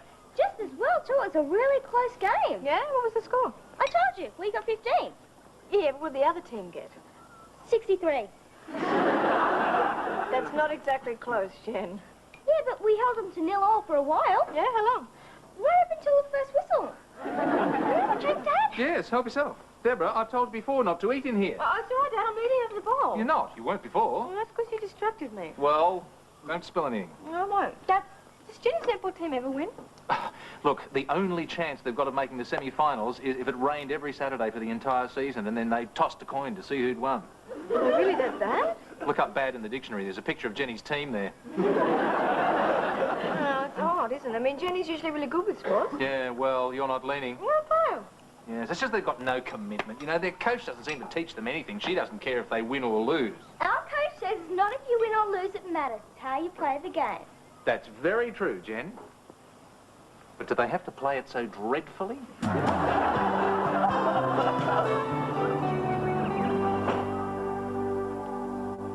Morning, Mr. Kelly. Morning, Betty. I saw you at netball on Saturday. Oh, you did? Yeah, I play netball too, remember? Oh, yes, that's right. So you do. Yeah, I didn't notice you at first, and then Raylene O'Rourke saw you. Raylene O'Rourke. Do I know her? No, she just said, look at that old perv over there. I bet he's come just to look at our legs. What? Yeah, and then I looked and I saw it was you, and I said, oh, no, that's not an old perv, that's Mr. Kelly. And he's not really that old. Really. Thank you for that unmitigated praise. Yeah, and then I waved at you and everything, and I called out, yoo-hoo, Mr. Kelly. I was surprised you didn't see me. No, I didn't see you, Betty. No. Well, I thought you did at first, because you looked right at me. But then you sort of turned around and scuttled away and hid behind some people. Yeah, well... So, I thought there must have been someone there you wanted to avoid. Yeah, that's it, exactly. I thought so. Yeah.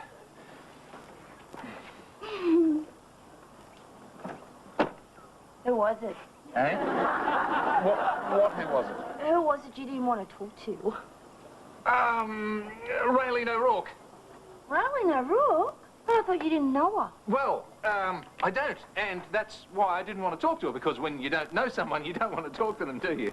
Yeah, that makes sense. Oh. Does it? Oh, yeah. Oh, thank God for that. So, how did Jenny's team do? Did they win? Oh, they just lost. It was very close. How close? Oh, very close. What was the score? It was very close. All right, it was 63 to 15. Oh, that sounds just like our game. Really? What was your score? 81-7.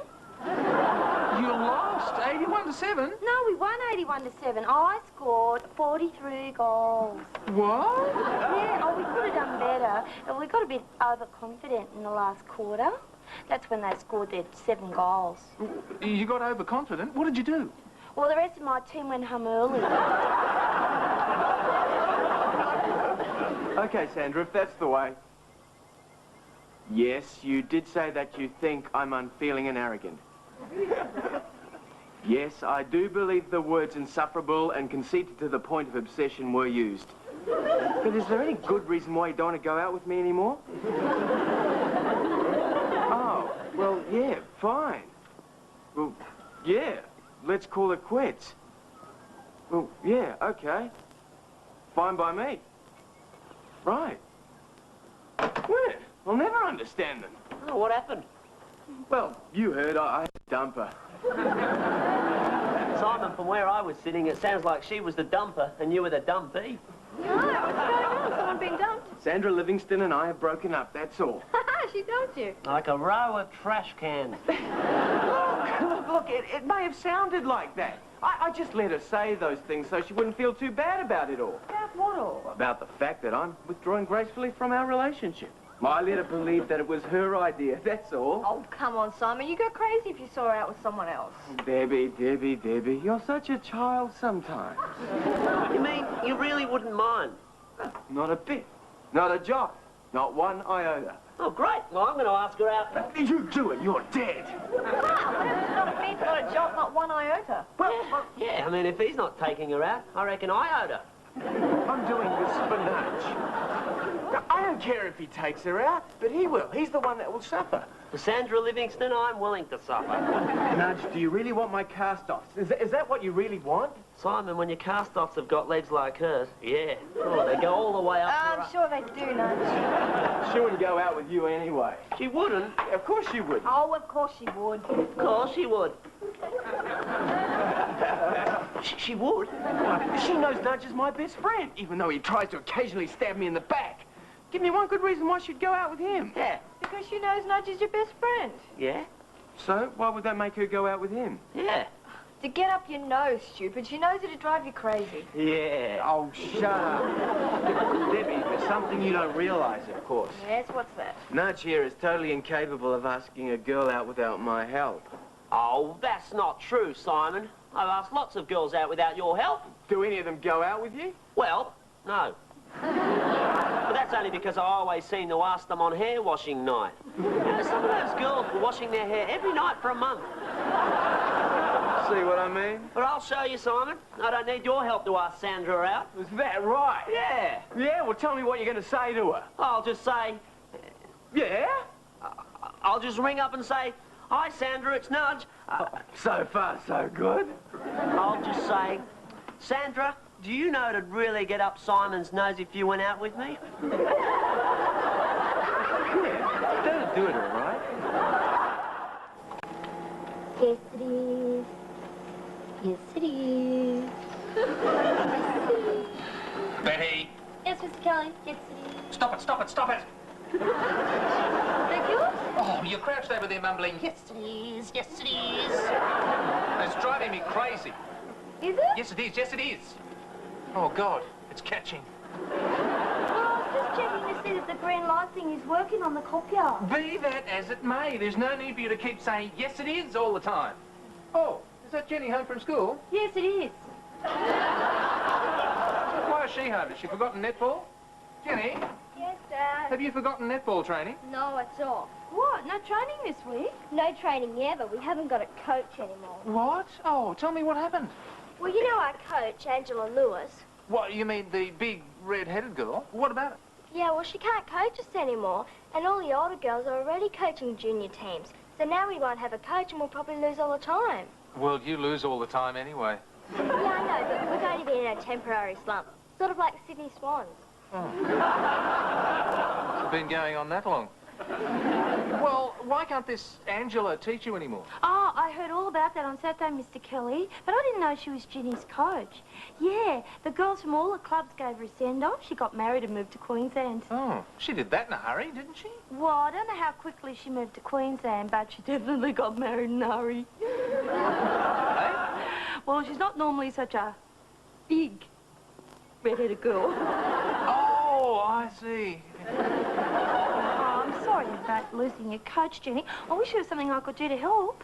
Oh, but you could, Betty. You could be our coach. You're really good at netball and everything. Go on. Oh, but Jenny, I play for a different club, and besides, I'm already coaching a junior team. Oh. Hey, what about Debbie? She used to play netball. Couldn't she coach you? Yeah. Do you think she would? Oh, I'm sure she'd love to. No way! No, I'm sorry, kid. I'd love to help, but forget it. Oh, go on, Debbie, please. No, I'm too busy. I've got to get to my aerobics class. Deborah, does it occur to you that if you do this, you'll get plenty of exercise? So? You might need your aerobics class then. Dad, I'm sorry. It's just not on. Why don't you just order her to do it, Dad? Why beat around the bush? Yeah, Dad, tell her she has to do it. Oh, is that it? Is it? I mean, do I have to do this? No, I can't make you do it, but I thought you might like to help your little sister. I thought you might like to do something nice for someone. Ha! Well, I'm sorry. No deal. Well, then give me back that juice I got you and the extra bit of cake I said I didn't want. Jenny, get out of it. Okay, that's enough of that. Settle down. But I wasted a whole lot of good crawling on her for nothing. Deborah, I assume you have a reason for refusing. Well, it's like I said, Dad. I just don't have the time. Besides, Besides what? well, I'm simply not cut out to coach an under-13 team. Why? What special qualifications do you need to coach under 13s? You need to be taller than them. Half of Jenny's team are huge. They tower over me. Yeah, well, what are we going to do? We've got to have a coach. Oh, I don't know, Jen. Maybe one of the mothers could find time to take over. Well, I'm going to be going, and Dad, that is so sexist. What is? Well, why does it have to be one of the mothers? Well, it's a girl's game after all, and I Why thought that can't it be one of the fathers that did it? Yeah, well, I suppose a father could do it. Yeah, it could be a father. Yeah. Yeah, now that I think about it, I can't think of any reason why it couldn't be a father. No reason at all, Dad. Oh, no, no. I said a father, not this father, not me. No way, not ever, not possible. Oh, come on, Dad. You've got the perfect qualifications for the job. Oh, what's that? You'll be the tallest one on the team. I still don't understand how I let myself get talked into it. Because you're an A-grade #1 terrific dad. Shut up and go and do your homework. Hi, Mr. Kelly. Hi, Simon. Oh, look, I'm really sorry I didn't make it to dinner, Mr. Kelly. I hope you weren't insulted. No, Nudge, I was just vaguely concerned that you've been kidnapped by a Libyan death squad. Look, it was just that they had a tasting on at the Pizza Nook. See, they're trying out all these new recipes, and I'm their official test pilot. So, where are you guys going tonight? Nowhere. It's a quiet night at home for us. Yeah, just a quiet night at home. Oh, a quiet night at your home, that is. As a matter of fact, Dad, there was something I wanted to ask your advice on. Oh, right, Simon. Go ahead. What do you want to know about? Girls. You want to ask him about girls? Do you find this concept amusing? Well, Mr. Kelly, it is a little bit like having grasshopper tell master about the meaning of life. Yeah, he's got a point there, Simon. You're the only person I know whose little black book comes in 2 volumes, A to K and L to Z. You should see his Yellow Pages edition. Yellow Pages? Oh, yeah, the classifiers. See, he classifies them as to the I'm size sure of Dad doesn't want to hear this much. Look, Dad, all I want is another opinion. Well, I think I can give you that. Well, I know lots of girls, and I feel I should broaden my circle. Meet some new girls. Well, I can't argue with that. Well, I can. Still trying to meet all the old ones. After all the girls I know, well, they're just a whole lot of pretty faces. And legs. Shut up, Nudge. I see. So you want to meet a whole lot of new girls who are more than just pretty faces? No, I want to meet some new pretty faces.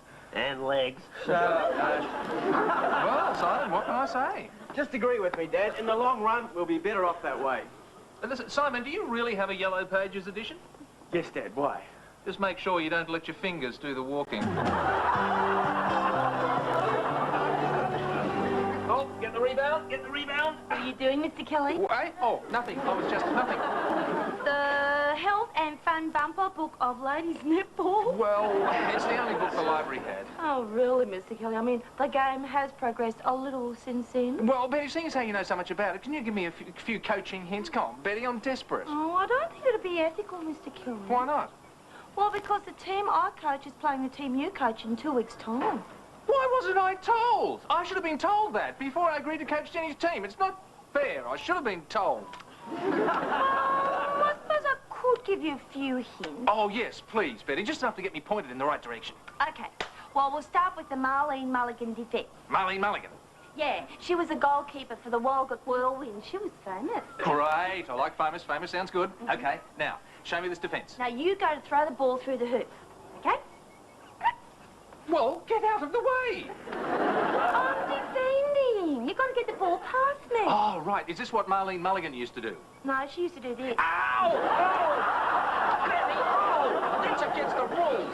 Yeah, well, that's what they tried to tell Marlene. She got sent off just about every game. But you told me she was famous. She was for getting sent off just about every game. Well, I'm not teaching my girls to cheat. Might be your only chance. Oh, you're so cocky, aren't you, Betty? Well, we'll see who can coach a netball team when we play you guys. We will crush you. We'll burn and sink you. Mr. Kelly, you're a man, and men know nothing about netball. Oh, is that right? Well, what can a woman coach do that I can't do? Tell me that. Get pregnant and move to Queensland? All right, now, all those girls waiting to be picked up, come in, sit down and listen up. Hi, Dad. How was the match? I was very close, Dad. Lost again, eh? 14-49. Well, you're getting better. At least that's something. Deborah, don't encourage them. They were terrible, terrible. Oh, come on, Dad. Lighten up. Lighten up nothing. These girls have no will to win, no commitment. They have no drive.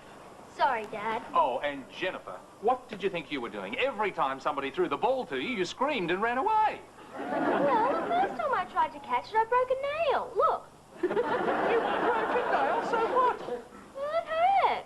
Oh, brilliant. Hey, Kathleen Gorman, where are you? Would you please tell your mother to stop running up and down the sidelines bellowing, "Cover your girl, Kathleen"? Vaguely improper. Now, Katie, where are you? I had looked to you to put a bit of aggression into the side.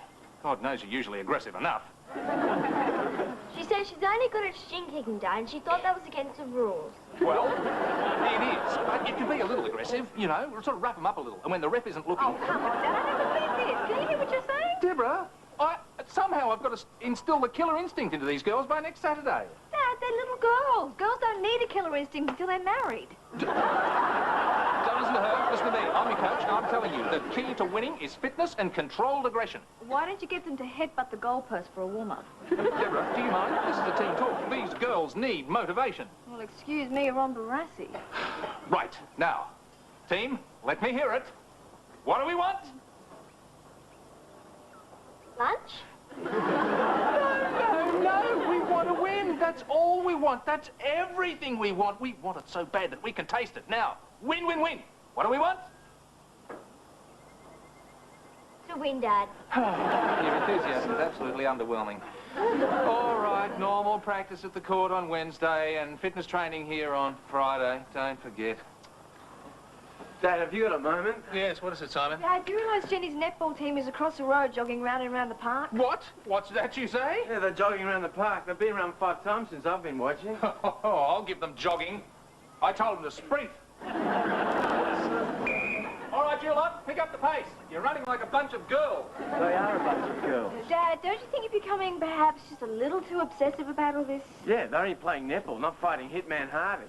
This isn't about a team of girls playing a game. This is me versus Betty. I can't afford to lose. This is life or death. My future sanity is at stake. Can we stop running now? Katie's got a stitch and Geraldine's ears are turning blue. All right, take 5. And then it's push-ups and weight training. I don't know if I want to watch this anymore. No, I don't think it's going to be a pretty sight. Oh, hi, Simon. Hi, Deb. Hi, mate. Hi, Nudge. Hey, not just tonight, you big night? Yep, it's the big date with Sandra. No, what's the point, Nudge? You know she's only going out with you to spite me. But you see, once she gets to know me, I'm betting she'll like me for myself. Well, I wouldn't get your hopes up, Nudge. And so, Simon, how's your campaign to meet a new kind of girl going? Oh, not bad. I joined the debating society the other day. Sounds stimulating. Have you met any new friends? Oh, just the president of the society. Pauline Baker, and she's very stimulating. I'm not sure. I've asked her. And? Well, she gave me 3 minutes to present my reasons, and then she wanted 30 seconds for rebuttal. On your feet. Now, drop and give me 20. He stepped off the plank, you know. Oh, it's when he's like this that I start to wonder. About what? Well, I mean, I can't help thinking there was a terrible mix-up at the hospital when we were born and some other kid's taken our real father home.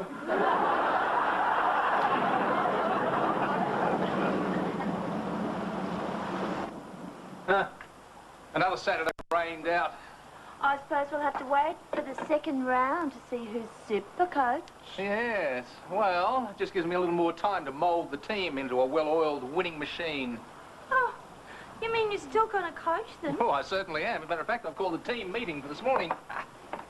Oh, morning, everyone. Oh, hi, Nudge. How was the big date last night? No, not so good, Mr. Kelly. I asked Sandra out again, and she said she only went out with me to annoy Simon.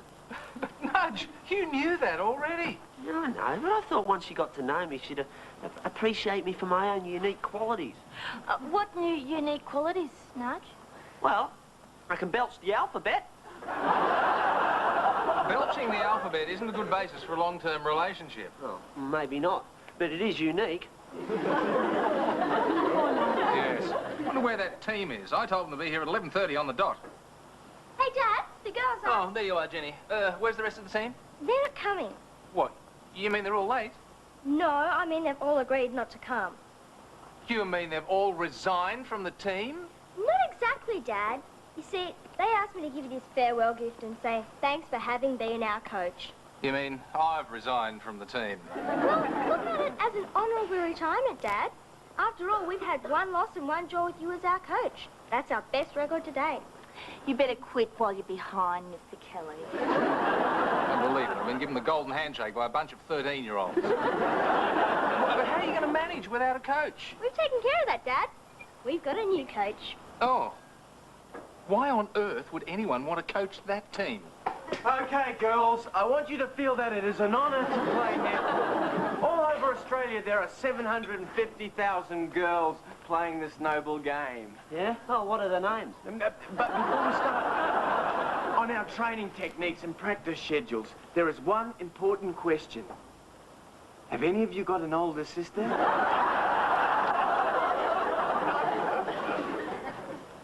Thank you.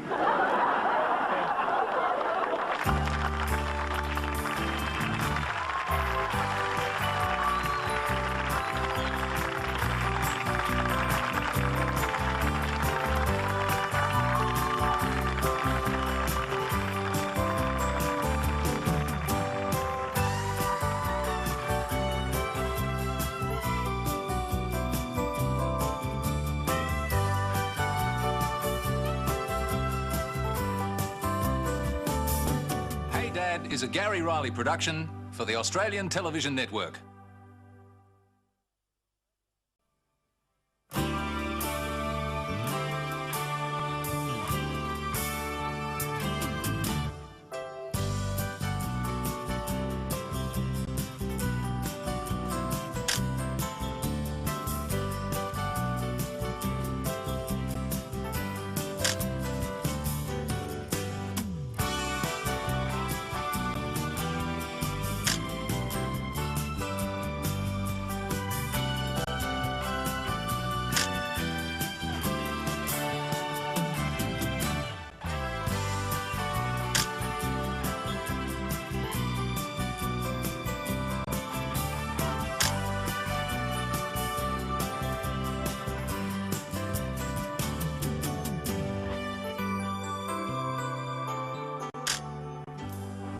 Haven't you two got anywhere to go tonight? Are you kidding, Dad? Not with a Clint Eastwood movie on TV. We had to shift 3 social engagements to be home here tonight.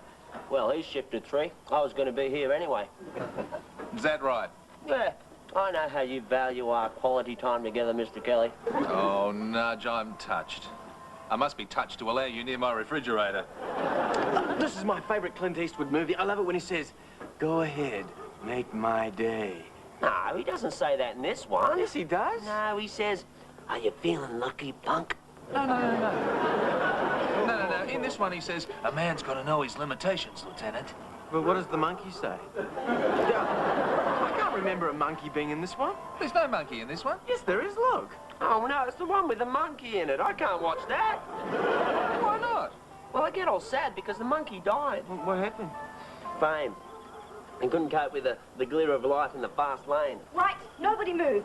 Now, where is it? Where is it? Where's what? What are you doing? Oh, I've lost my other earring. Why don't you comb your hair down over that ear? Nobody will ever know. Deborah, what on earth makes you think your earring is underneath the magazines on the coffee table? Ah, got it. Why don't I just shut up? Right, now, where's my other shoe? Oh, try the fridge.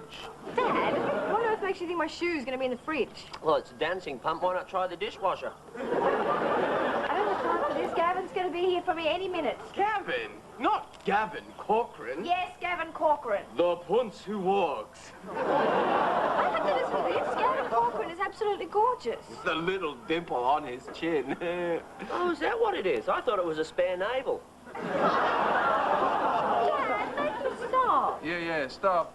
Listen, I've been dying for Gavin to ask me out for weeks now. I mean, I worked and worked to get his attention, and finally I did it. I'll get it. Hello? Gavin! Are you running a little late? Oh, really? Really? Really? No. Of course I haven't gone to any trouble. No, look, I understand. One's grandmother's birthday is important. Yes. Bye-bye.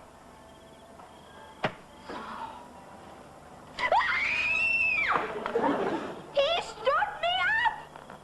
How dare you, you utter swine! I hope your navel fluff rots your chin.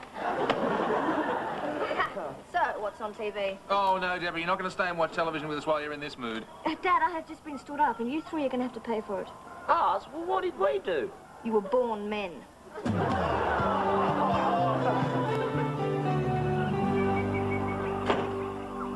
I'm back, Betty. Gee, it's good to get away from the office for an hour at lunch. Take a break, get some fresh air, meet some normal people. So, how was your lunch, Betty? Eat it all up? Every scrap? Then what's this? This is my lunch. Oh, you've got it wrong again, haven't you, Betty? Beg yours, Mr. Kelly? Let me explain our daily schedule to you. You see, we start work at 9, then at 11 we have play lunch. Then at 1 we have big play lunch, lunch hour. An hour during which we have lunch. Now, you've had the hour, but you haven't had your lunch, so what do you propose to do about it? Well, could I have another hour? No, you cannot have another hour. I've got work to do and I can't manage it with you doing a Bugs Bunny impression, munching away on carrots and celery sticks. Well, now why would I want to do that? Because you've done it every day this week. Now, what the devil's going on? Oh, well, I'm sorry, Mr. Kelly, but my troll HSC exams start next week. Exams? Yeah, you know, for night school. And I'm starting to panic because my mind is just a blank. You've had that for 30 years. Why are you going to panic now? Well, see, I thought I knew all this stuff. I'm sure I knew it a couple of weeks ago, but now it's all gone. It's because you're panicking. Look, Betty, the mind is like a dam. You know, you've been filling it up with all the information and facts that you've been studying for the last 8 months. Yeah, and I've been studying really hard, Mr. Kelly, honest. Yes, I know you have, Betty. But now you're coming up to your exams, it's time to start retrieving some of that information. Retrieving it? Yeah. You've got to sort of open the dam and let some of the water come out, and you've just got to relax and go with the flow. Go with the flow. But at the moment, you're trying to pour more of the same facts in there, you see, and you're creating a blockage, which is why people say, if you don't know it now, you never will. Who said that? Who said what? That I don't know it now and I never will. Nobody said that. Well, why did you say they did? Oh, and maybe they're right. Maybe I don't know it. Maybe I never knew it. Maybe I'll never know it. No what? I don't know. This is the problem. Betty, calm down. This is the problem, you see. You're panicking. Now, come on. Come over here, sit down, relax. Take things off your mind and just relax, and all the facts will come flowing back to you. Oh, Betty, I've just had a thought. It's just what you need. Let's do sneakies. Beg yours, Mr. Kelly? Oh, we used to do them at school. It's a great idea. Yeah, well, how do you do sneakies? Well, you just continue working, and then without any warning, I suddenly spring one on you. Oh, shouldn't we get curtains first, Mr. Kelly? Curtains? Why on earth do we need curtains? Oh, because... Oh, Betty! That's not the kind of sneaky I was talking about. What are the kind of sneaky is it? I'm talking about impromptu questions. You know, I surprise you with a question and you have to give me an answer. And what sort of question? Well, I'd ask you something like, what's the capital of Ethiopia? And you'd say... Well, it's Addis Ababa, of course. Oh, yeah, Addis Ababa. I'll just study up on that one. No, that's the point, you see. Surprise questions are designed to free up the mind. Oh, you mean you're not going to tell me what questions you're going to ask? No. Well, then how am I supposed to study for them?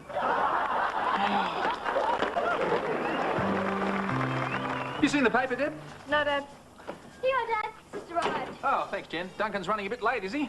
Oh, no, we're just having a chat. Really? And what was said? Oh, nothing much. I just said, hi, Duncan. And do you know what he said? What? He said, hi, Jenny. So I threw the paper back at him. Just because he said hi, Jenny? Well, it was the way he said it, Dad. He was pretending he doesn't fancy me. It's pathetic. Maybe he's not pretending. Of course he is. Why else would he turn up every night as I just happen to be hanging around out the front? Jennifer, why do you just happen to be hanging around out the front every night when he delivers the paper? Well, anyway, he's not fooling anyone. Not with his new green bike, Reeboks, and red and blue tracksuit. Not that anyone notices. Huh, she may as well give up. He'll break her heart. What makes you say that? He's a man. He's only 14 years old. Well, then he's a man in training. So, what big plans have you got for tonight? What are you talking about? Well, aren't you going to go to somewhere, or haven't you got a heavy date, or whatever the hell it is you call it these days? You go out with me. I'm the original Nigel No-Mates. Oh, come on, Deb. You know lots of great fellas. Name 3. All right. What about Stephen? You like him? He goes out with Tiffany now. Right. Well, there's always Brian. Dad, he got married last week, remember? I gave him an electric cheese grater. May he shred his fingers on it. Well, I know. What about Dennis? He's a terrific fellow. I always liked him. Where's good old Dennis these days? In jail. Yeah, well, his eyes were a little too close together now I think about it. Come on, Dad, let's just face it. I'm going to grow up to be an old maid. Oh, nonsense, Deb. This happens to everyone. You know, I got dumped dozens of times when I was your age. Well, Dad, I don't even get to know boys long enough to even get dumped. Look, I'm just about to go and do some late-night shopping. Why don't you come with me? What for, to buy a new boyfriend? No. To take your mind off things. Have some fun. Fun? What is fun? Shopping is fun. You love shopping. You going to the supermarket? Yeah, of course we are. Well, that's not shopping. The supermarket is slow-motion looting, controlled pillaging. Well, we'll go to the mall as well, if it'll make you happy. I'll go to the mall, but it won't make me happy. Oh, come on. You'll have a great time with your dear old dad. I'm warning you, dear old dad. If you ever do that to me again, you won't be a dear old dad, you'll be a dead old dad. What did I do? I didn't do anything so bad. What did he do? I don't want to talk about it. What did you do? I don't want him to talk about it either. Fine, we won't talk about it. You know what he did? We got to the mall and he started introducing me to boys. I was only trying to help, that's all. What boys? He doesn't know any boys. Any boys. He introduced himself to them first, and then he'd say, "Oh, hi, I'm Martin Kelly. I'd like you to meet my daughter, Deborah. She's attractive, witty, intelligent, and so's her own clothes." What do you think of that? I think he's a terrible liar. It was like a slave auction. I thought any minute they'd start inspecting my teeth. Why would they do that? Because he said, and she has all her own teeth. Dad, how could you do that to me? Don't ever do it again. I thought you didn't want to talk about it. I don't, and I won't. And don't you talk about it either. Oh, Dad, do you want to talk about it? I hate today. I really hate today. I'm going in there and I'm not going to have today anymore. Can't take a trick. It's today in here too. Dad, what's got into you? What makes you think anything's got into me? Well, you're at the mall trying to flog my sister off the highest bidder. I mean, this is not normal behaviour for a parent. I wasn't trying to sell her. I just wanted to meet some nice boys. Right. Oh, look, I don't understand it. You know, she's attractive, she's witty, she's bright, but she just seems to struggle to keep a boyfriend. Maybe she should stop struggling.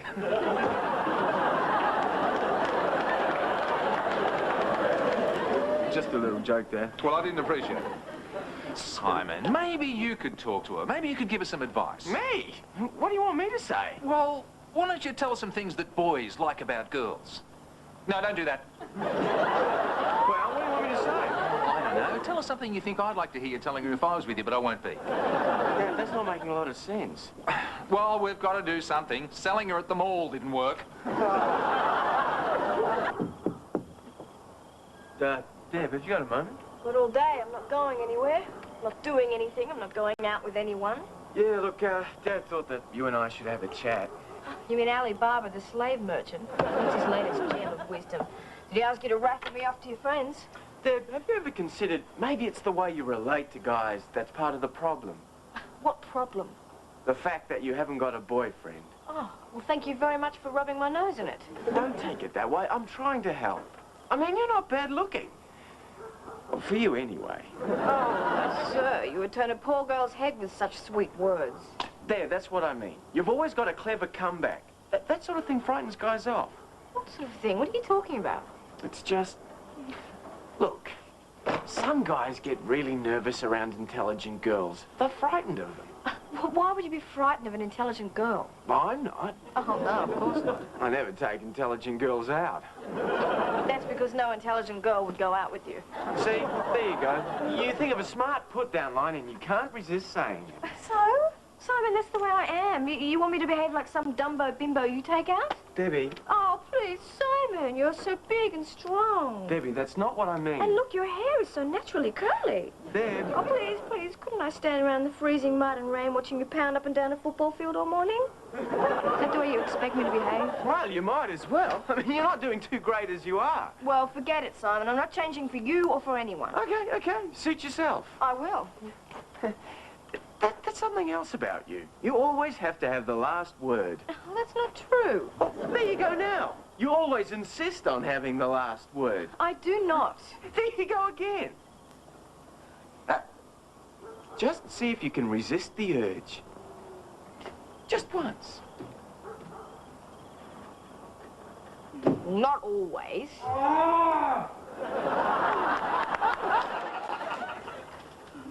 Oh, all right. I can't stand it. I can feel those beady little eyes boring into the back of my head. Yeah? Which ones? Yours, of course.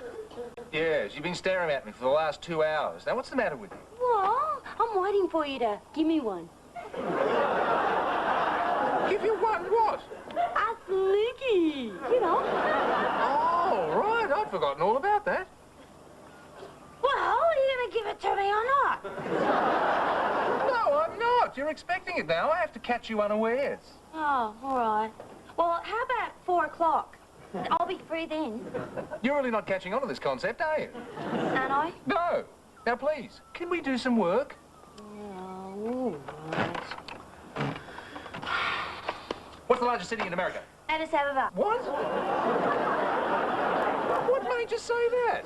Well, that's what you said the answer was yesterday. I know, but it's not always the answer. Isn't it? Oh, boy, these sneakies are harder than I thought. I think I should forget them and just go back to studying. No, don't do that. That'll just make the problem worse. Remember, if you don't know it now, you never will. Well, if you're sure. I am. Give me the example of a passive verb. Addis Ababa. Will you stop saying that? Well, I'm sorry. Can you help me with my English homework? Jenny, why are you doing your homework on the front lawn? Was I? Oh, well, I was just getting some fresh air. Fresh air is good for us, Dad. Ah, wouldn't have anything to do with the fact that Duncan's about to arrive, would it? He's already been, and I don't wish to talk about it. Oh, God, not another one. Righto, what's he done now? Hit you with the paper? Even worse, he missed, and he did it on purpose. I don't follow you. Well, you know what children boys are? They do things like hitting with papers to show they fancy you. And I know he's just missing me to spite me. By the time you're 17, I really hope your sister's well and truly married. Why? Because I couldn't stand having both of you in the same house. Now, what about this homework? Oh, yeah, can you help me find an example of a passive verb? Try Addis Ababa, Jen. It always works for me.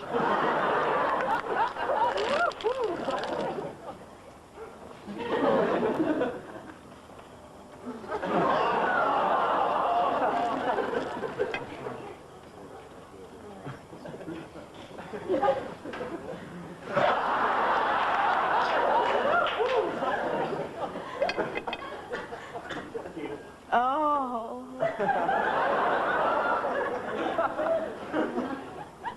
Oh, Nudge, you're such a wonderful eater. Deb, shut up. No, really, Simon. Haven't you noticed the way his muscles ripple in his jaw when he eats? Oh, Nudge, you've got such a manly jaw. Yeah, well, I work out a lot. Yeah. You think? I figure if you look after your jaw will look after you. Are you playing football on Saturday? Yeah, probably. Why? Well, would you mind if I sat around in the freezing rain and mud to watch you? Would you like to? There's nothing I'd like more. Yeah, well, I better be going. I may follow you. Yeah, well, fine. To the ends of the earth. See, Simon, it's absolute garbage. Nobody would fall for that lot. Ah, Nudge, going home? Yeah, Mr. Kelly. Good man. Mr. Kelly, have you noticed that Debbie's been behaving a little bit strangely the last day or so? Yes, well, I've decided it's just a natural reaction, Nudge. Yeah, after all, it has been a lot of years. Was bound to happen. What was? Well, Debbie and me. She's fallen in love with me. Can't say I blame her. I do keep my jaw in great shape. My worst nightmare has just come true. So, Mr. Kelly, how do you feel about marriage? Between you and me? No, Debbie and me. I hate both ideas with equal passion. No, I mean, how do you feel about having me as a son-in-law? Homicidal. That's not good, is it? Well, on a bad scale of 1 to 10, I'd give it 14. Yeah, well, I thought so. Well, maybe I'll tell her to forget all about me. That would be good. Yeah, I'd hate to break her heart. I'd hate to break your neck. Well, all in all, it might be for the best. I knew you'd see it my way.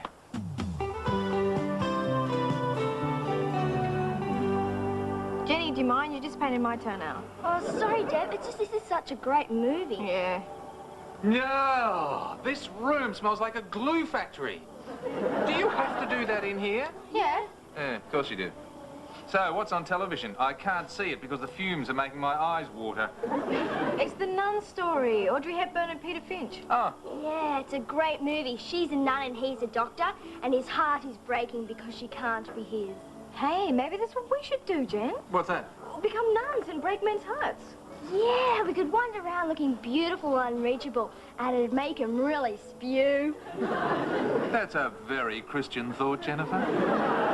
I can just see me now, a tragic figure in white moving down the hospital, soothing fevered brow. Emptying fevered bedpans. Oh, no, we wouldn't have to do that. We'd leave that to the non-commissioned nuns.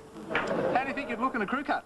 A crew cut? Oh, yes, and there'd be no toenail painting, no makeup of any kind. You're kidding. No, I'm not. Oh, don't they want their nails to look their best? I don't think I could live without painted toenails. I'd feel naked somehow. Sacrifices must be made. But without makeup or toenail polish, how are we going to make men fall madly in love with us? I think you're missing the point of being a nun, Jenny. Oh, Jen, it doesn't matter. After all, we have rejected men entirely. Yeah. Dad, I have decided that I'm not going out with another man again. Not ever. Is that definite? That is 100% grade A, dyed-in-the-wool definite. Never, never, never. Yeah, and I'm with the 100%. That's for me! It's for me! Hello? Is that Duncan? You want to ask me out? Oh, Matthew, how lovely to hear from you. Oh, rats. Saturday night? No, I'm not doing anything. Yeah, I'd love to come. Okay, I'll see you 8:15. Bye. That was Matthew Taylor. He was absolutely gorgeous. How does he feel about going out with a nun? Eh? Oh, that. Yes, that. Whatever happened to 100% grade A, dyed-in-the-wool definite, never, never, never going out with men and all that? Well, Dad, can't a girl exaggerate just a little? Well, I guess you're on your own now, Sister Jennifer. I think I'd better go and practice my footwork. Footwork? Yeah, well, maybe I can dodge in front of the paper when Duncan throws it. Then he'll have to admit that he fancies me.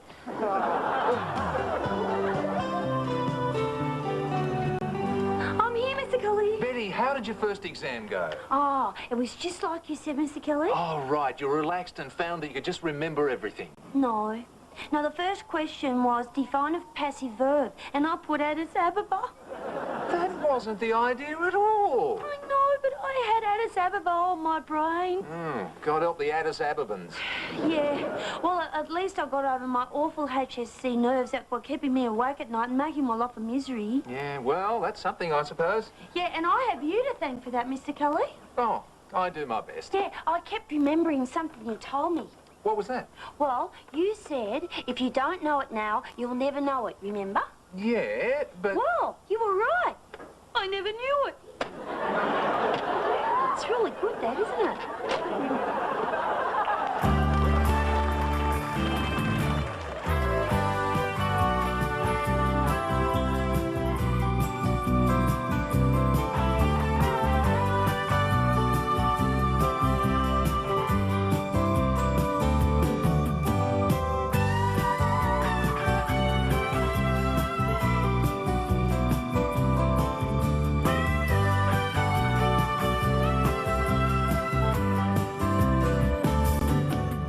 Is a Gary Riley production for the Australian Television Network.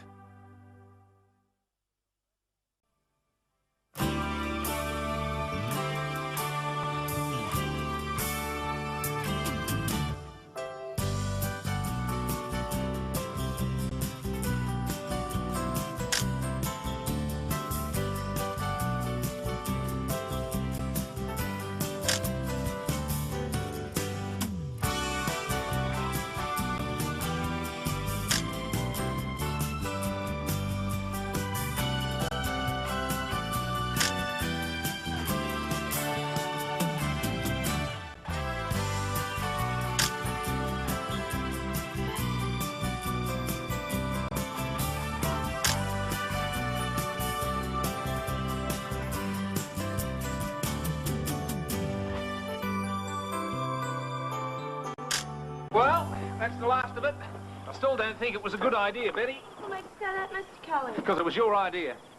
Well, see, by doing all our shopping together and doing it for the entire month in one go, we save money.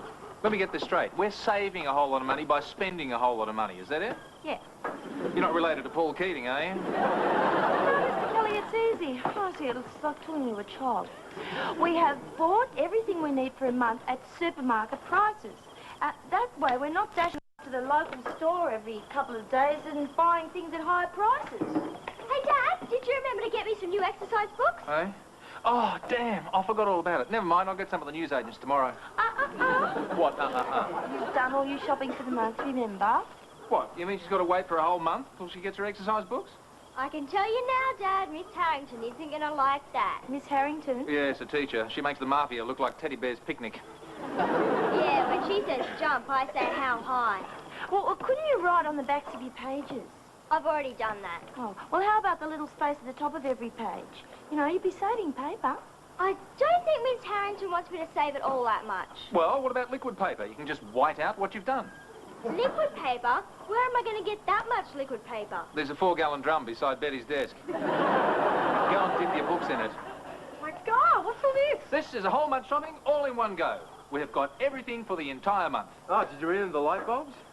Everything we need for the entire month except light bulbs. Dad, how could you forget them? Oh, Simon, be honest. Do you really need light bulbs? No, I know the layout of the house pretty well. I probably can get round by Braille.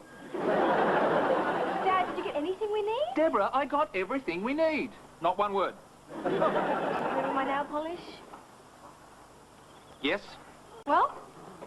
Here, now go away. What's this? It's cheaper in bulk.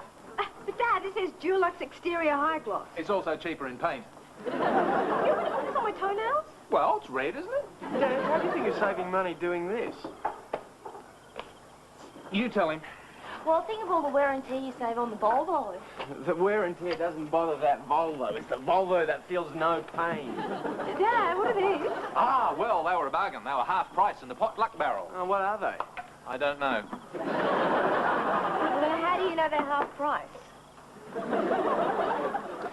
Look, there are all sorts of different good things. It's just that the labels got washed off in a rainstorm, and that's why they were selling them cheap. What if they're all tin beetroot or something? Oh, don't be ridiculous. They're not all tin beetroot.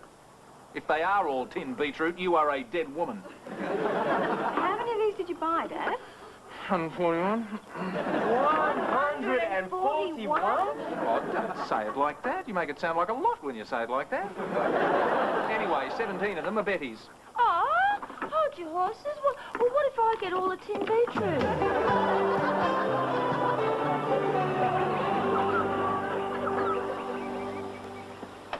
Why can't they pick things up?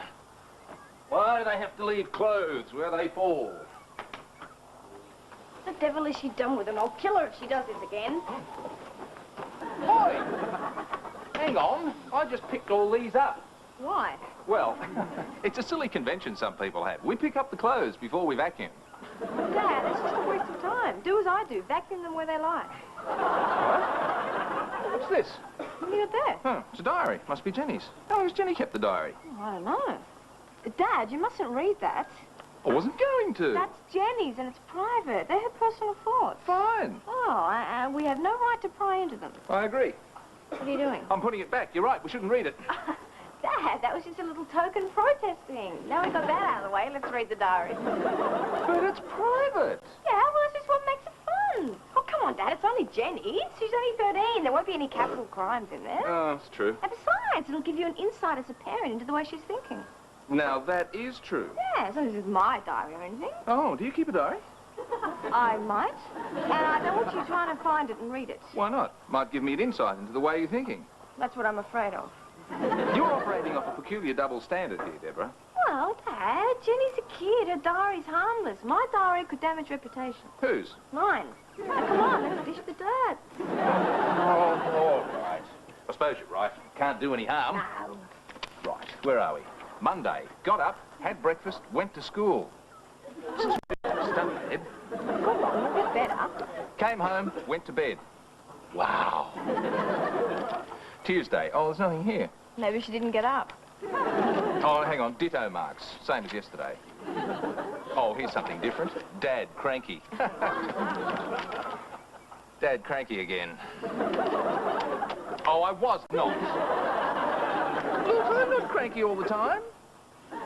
Well, do you blame me for being cranky when people write things like this about me? Anyway, this is stupid. Oh. Now, hang on a minute, Dad. Look, she's written a poem about Duncan. Duncan, the paper boy? Why would she write a poem about him? Oh, she's madly in love with him. Look, it's called Dunk the Hunk. I love to gaze at Duncan's eyes. They're deep and blue as summer skies. He's the best without a doubt, because he's got a nice nose and his ears don't stick out. The sight of him just makes my knees knock, from the top of his head to the tip of his Reeboks. Quick, get rid of it. Now, quick. Just act natural. Yeah, clean these up, Dad. I'm out of here. No.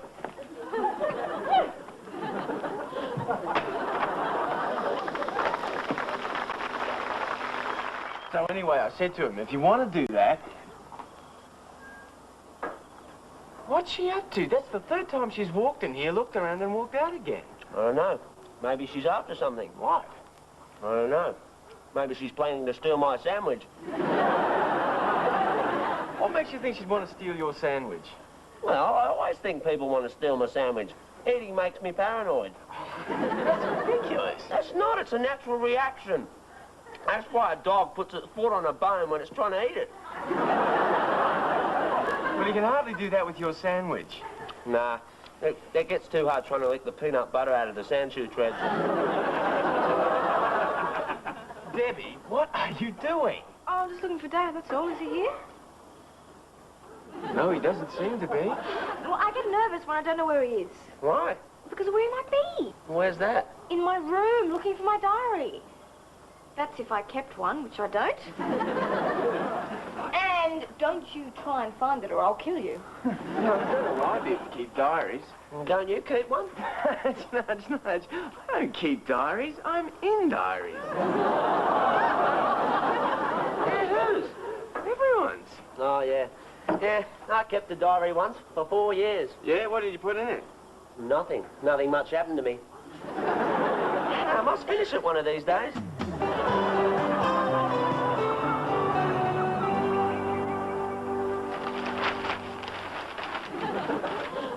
Betty? Play lunch is over now. There goes Mr. Kelly. Can we do a little work, please? Oh, that's a good idea, Mr. Kelly. Well, how about it? I'm looking for some. See that pile of papers on your desk? That is work. That is what you do for what I pay you. Oh. If you don't, I won't. Oh, but you got it, Mr. Kelly. I'm broke. That's why I'm looking for more work. More work? Yeah, a second job. How can you do a second job? You can't even do your first job. Oh, I can't help that. I just can't make ends meet. What is the problem? Well, with all that money I saved shopping in bulk, I've got none left. I still can't see how I save a lot when I've spent it all. Well, it's obvious you bought all your food for the month. You don't need to spend any more. Yes, I do. I'm getting sick of tin tomatoes. What? You know, those 17 unmarked cans were all tin tomatoes. Well, I'm glad you got them all. Well, couldn't you swap me with some of yours? I mean, you probably got all the pineapple chunks and the soup and the beans and... Oh, I'm the sorry, corn Betty. and... You chose them. You're stuck with them. Oh, go on. No! I hate tin tomatoes. Everyone hates tin tomatoes. You just have to get used to eating them. I suppose so. Well, what am I going to do for money? Well, why not take in a lodger? Oh, I don't know. This desk isn't so Not big. here. At your flat.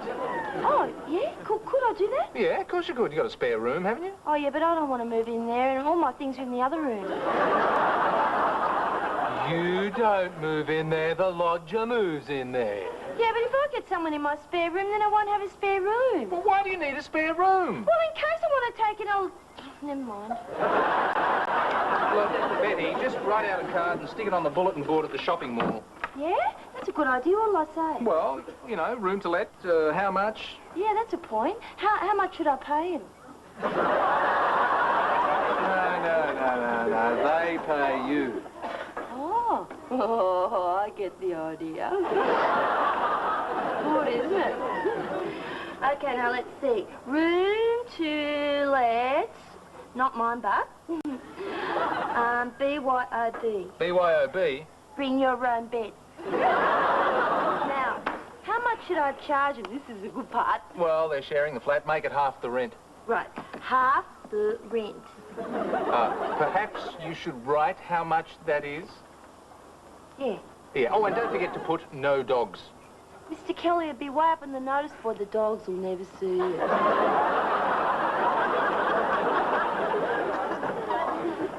Oh, yeah? Oh, what's for dinner? Oh, hi, Mr. Kelly. I was just passing by and heard the can opener going. Well, tonight something special. Spaghetti alla pomodoro. Yeah, what's that?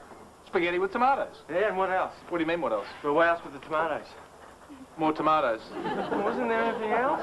Simon, I've just opened the tin. Couldn't you open another tin? I have. must really like tin tomato, Mr. Kelly.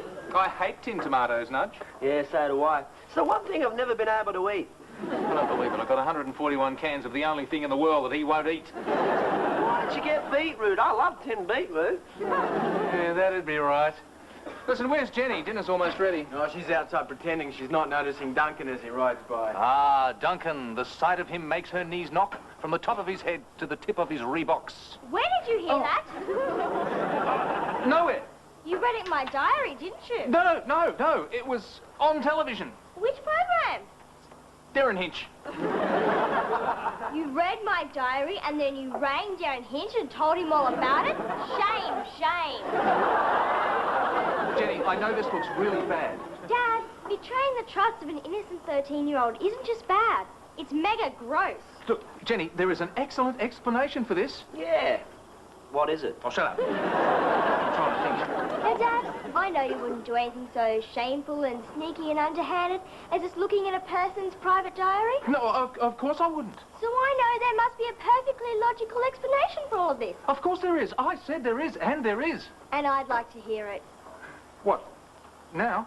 Yes, please. Oh, my goodness, look at the time. Is that the time? Boy, it gets late early these days, doesn't it? Well, I'm off to bed. Night, night, everyone. Dad! I'm still waiting. Ah, Jennifer, yes. Well, it's like this. You see, Debbie made me do it. Made you do what? Don't do that. Why does everybody sneak up behind me? Made you do what?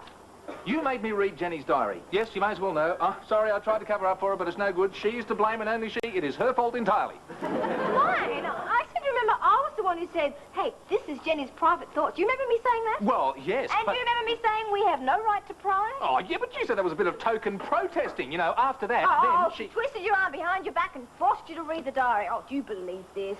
I'm finding it hard to know what to believe, Debbie. All my childhood illusions about my father are shattered. Oh, Jennifer, don't say that. I'm going to my room now to wait for my lost innocence. Perhaps in time you'll find a way to restore the trust that once existed between us, Father.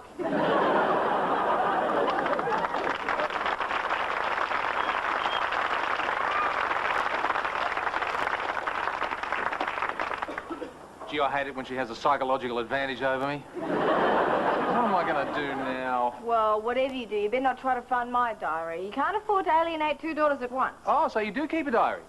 I can neither confirm nor deny that fact. Boy, it's like trying to talk to the American Sixth Fleet. All this trouble because of a stupid little poem. And anyway, Reeboks is a lousy rhyme for knees knock.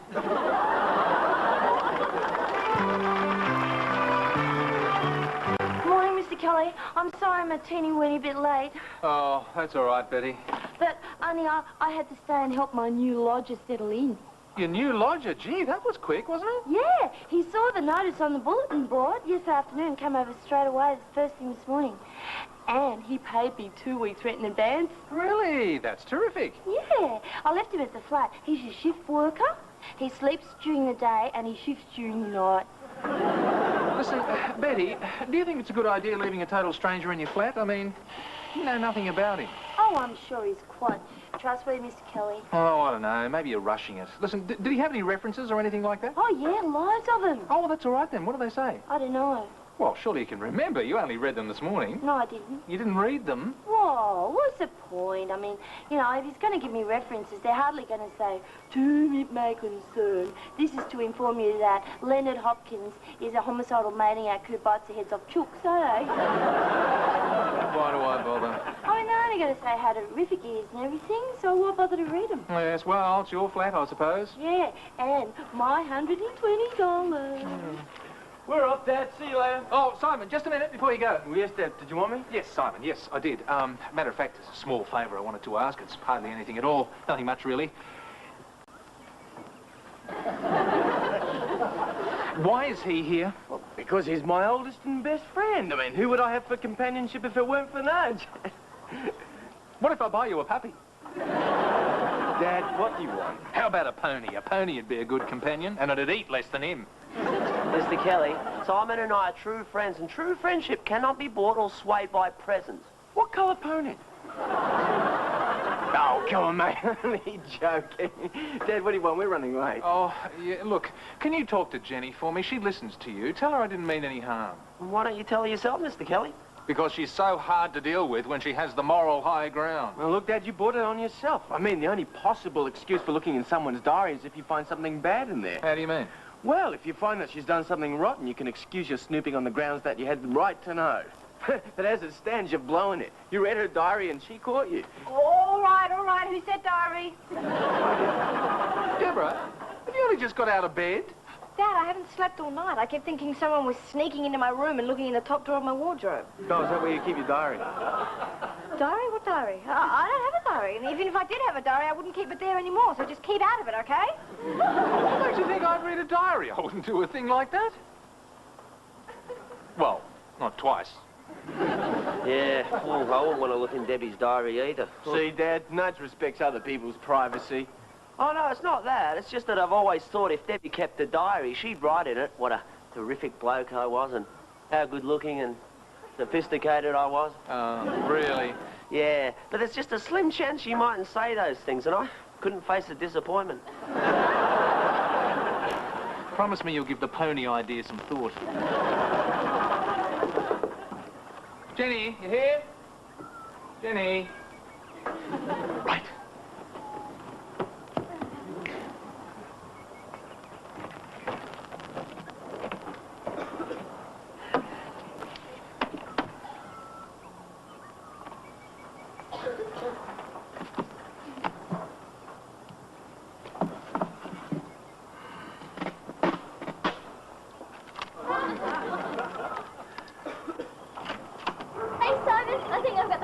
Well, keep up the practice, Jen. We'll go over it again tomorrow night. So, there you are. Hi, Dad. How's things? I want a word with you, young lady. Dad, there's something wrong? What is the meaning of this? The 19th. Told Dad I was staying at Katie's. Told Katie's mother we were staying at our place. Stole $10 on her purse. Went into town and played pennies till 3 a.m. Slept under the bridge in the park. Well? You weren't supposed to read that. Obviously. Find it hard to believe. See? Simon is ashamed of you too. Unless she solved the problem of time and spatial relationships. What? Well, the 19th was last Thursday, right? Yeah, so what? Well, you took me to the movies last Thursday night. Remember? Oh, no. That was Wednesday, wasn't it? Please let us say yes.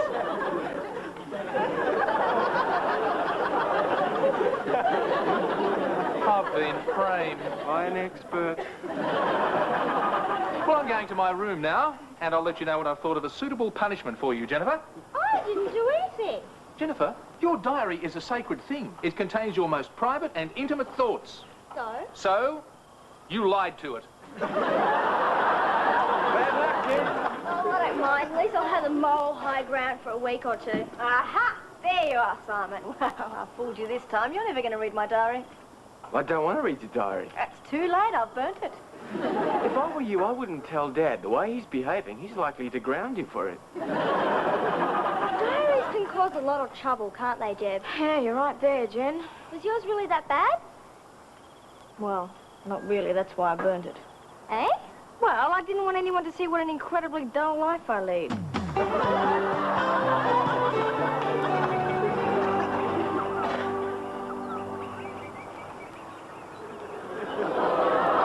Dad, I'm finished. Good. Let me see. Oh, terrific. Only 114 tins to go, Jen. Wouldn't they have tins off for good behaviour? Jennifer, a punishment is a punishment, and you have committed a very serious crime. Lying to my diary? No, making a parent look silly. That's one of the biggies. Oh, hi, Betty. You're early, aren't you? Yes, I came to work early this morning, Mr. Kelly, because Leonard was going to have visitors. Leonard? Oh, your lodger, right. So, who's dropping in on him? A SWAT team. What? What on earth is going on, Betty?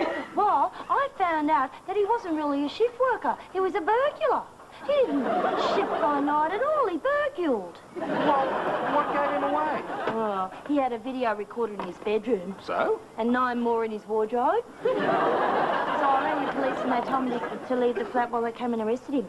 Betty, you were lucky you got away. I mean, if he thought that you knew about him, things might have turned nasty. Oh, yeah, I'm sure he didn't suspect me, though. Well, how can you be sure?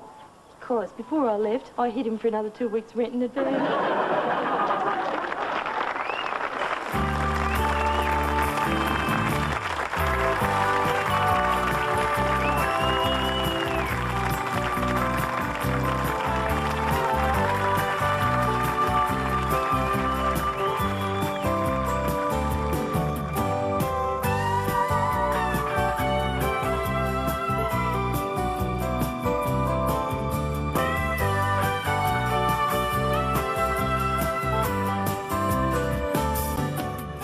Dad is a Gary Riley production for the Australian Television Network.